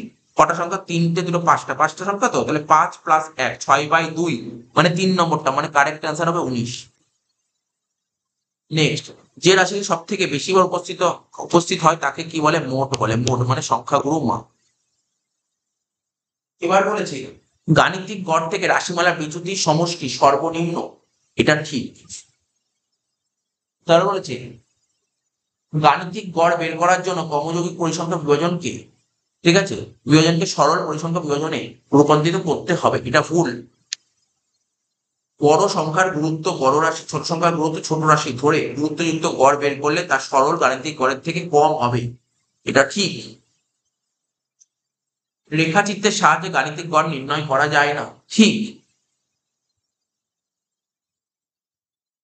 চারটি সংখ্যার গাণিতিক গড় 50, মানে টোটাল 200। যদি প্রতি সংখ্যার সঙ্গে 5 যোগ করা তাহলে গাণিতিক গড় 5 বাড়বে। ঠিক আছে, 5 বাড়বে। এটা ঠিক, এটা একদম ঠিক। ধনাত্মক প্রতিসম বিভাজনের ক্ষেত্রে সংখ্যাগুরু মান গাণিতিক গড় অপেক্ষা বড়। ঠিক আছে, সংখ্যাগুরু মান গাণিতিক গড় অপেক্ষা বড় কখনোই হয় না। ক্রস মানে কাটা, কোনো রাশিতত্ত্বে একটির বেশি সংখ্যাগুরু মান থাকতে পারে। ভুল। মধ্যমা সেই মান যার পরিসংখ্যা সর্বাধিক। ভুল। প্রতিসম বিভাজনের ক্ষেত্রে মিন ইকুয়াল টু কি দিয়েছে ওরা, মিডিয়ান ইকুয়াল টু মোড। ঠিক আছে, এটা ঠিক। প্রতিসম বিভাজনের ক্ষেত্রে এটাই হয়। আর মধ্যমা থেকে রাশিগুলির বিয়োগফলের সমষ্টি 0। ঠিক। এবার কিছু স্টেটমেন্ট দিতে, কটা কোশ্চেন আছে এখানে, স্টেটমেন্ট 8টা, তাহলে চ্যাপ্টারটা শেষ হয়ে যাচ্ছে। বলছে বিবৃতি 1, প্রদত্ত রাশিমালা প্রতিটি রাশিকে বিবেচনা করে গড় মান নির্ণয় করতে হবে। ঠিক আছে, ঠিক। তারপরে গড়টি যেন এমন হয় যে বীজগণিত সূত্রগুলি প্রয়োগের পক্ষে এটা উপযুক্ত। ঠিক, তার মানে উভয় বিবৃতি সত্য। 2 নম্বর বলছে কোন রাশিমালা গাণিতিক গড় ওই রাশিমালার প্রতিটি রাশি থেকে বিয়োগ করলে বিয়োগফলের সমষ্টি 0 হবে। এটা ঠিক। গাণিতিক গড় থেকে রাশিমালার প্রতিটি রাশিগুলির বিয়োগফলের বর্গ করে যোগ করলে তার মান 0 হবে। এটা ভুল। তার মানে বিবৃতি 1 সত্য, বিবৃতি 2 মিথ্যা। 3 নম্বর গাণিতিক গড় চরম মান দ্বারা প্রভাবিত হয় না। ঠিক আছে, এটা ভুল। তারপর বলছে মুক্ত প্রান্ত বিশিষ্ট শ্রেণী বিভাজনের ক্ষেত্রে কোনরূপ অনুমান না করে সহজে গাণিতিক গড় বের করা যায়। এটাও মিথ্যা। তার মানে কারেক্ট অ্যান্সার হবে দুটোই মিথ্যা, উভয় বিবৃতি মিথ্যা। 4, যদি বড় রাশির গুরুত্ব বেশি ছোট রাশির গুরুত্ব কম ধরা হয় তাহলে সরল গাণিতিক গড় গুরুত্বযুক্ত গাণিতিক গড় অপেক্ষা ছোট হবে। ঠিক আছে, সত্য। তারপর গুরুত্বযুক্ত গাণিতিক গড় বের করার সময় বেশি গুরুত্বপূর্ণ মানের বড় গুরুত্ব ধরতে হবে। ঠিক আছে, সত্য। তার মানে এখানে দুটো বিবৃতি সত্য। 4-একটা এ হবে। 5-একটা জোড় সংখ্যক রাশি মানের ঊর্ধ্বক্রমে সাজালে মাঝের রাশিটি হবে মধ্যমা। মিথ্যা। ঠিক আছে, তারপর মধ্যমা নির্ণয় করতে গেলে প্রদত্ত রাশিতন্ত্রকে মানের ঊর্ধ্বক্রমে অথবা অর্ধক্রম অনুসারে প্রথম সাজাতে হবে। এটা ঠিক। তাহলে কারেক্ট অ্যান্সার প্রথমটা মিথ্যা, দ্বিতীয়টা সত্যি হবে। 6, মুক্ত প্রান্ত বিশিষ্ট শ্রেণী থাকলে মধ্যমায় হবে সর্বোত্তম গড়। কি, মুক্ত প্রান্ত বিশিষ্ট শ্রেণী থাকলে মধ্যমা নির্ণয় করার জন্য কোনো বিশেষ অনুমান ধরার দরকার নয়। ঠিক আছে, এটাও তোমার সত্য। তার মানে এখানে এই হবে সত্য।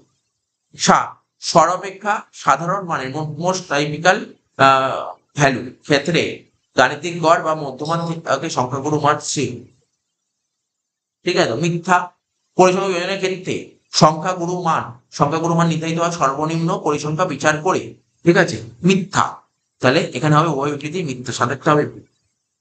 8 প্রতিসম পরিসংখ্যা বিভাজনের ক্ষেত্রে গাণিতিক গড় মধ্যমা এবং সংখ্যাগুরু মান একই হয়। ঠিক আছে, এটা হচ্ছে সত্য। তাহলে প্রতিসম নয় এমন পরিসংখ্যা বিভাজনের ক্ষেত্রে গাণিতিক গড় মধ্যমা এবং সংখ্যাগুরু মান এবং সম্পর্ক হয় m মানে mode equal to 3 median minus 2 মিন। এটা ভুল দিয়েছে। তার মানে এখানে লাস্ট একটা অ্যান্সার বিবৃতি 1 সরি সিটটা হবে বিবৃতি 1 সত্য, বিবৃতি 2 মিথ্যা। তাহলে দেখো এই পদ্ধতিতে আমাদের ইকোনমিক্স চ্যাপ্টার ওয়াইজ এমসিকিউ সব কিন্তু আমরা শেষ করে দিলাম। চ্যাপ্টারের সমস্ত এমসিকিউ শেষ করে দিলাম। আর চেষ্টা করব আমরা নেক্সট ডে আমরা কি করব, ওই জয়দেব সরকারের বইতে যে দুটো মক পেপার আছে দুটো মক পেপার সলভ করে দেবো। ঠিক আছে, এই ভিডিওটি আমরা এখানেই শেষ করছি। টাটা, বাই বাই, ধন্যবাদ।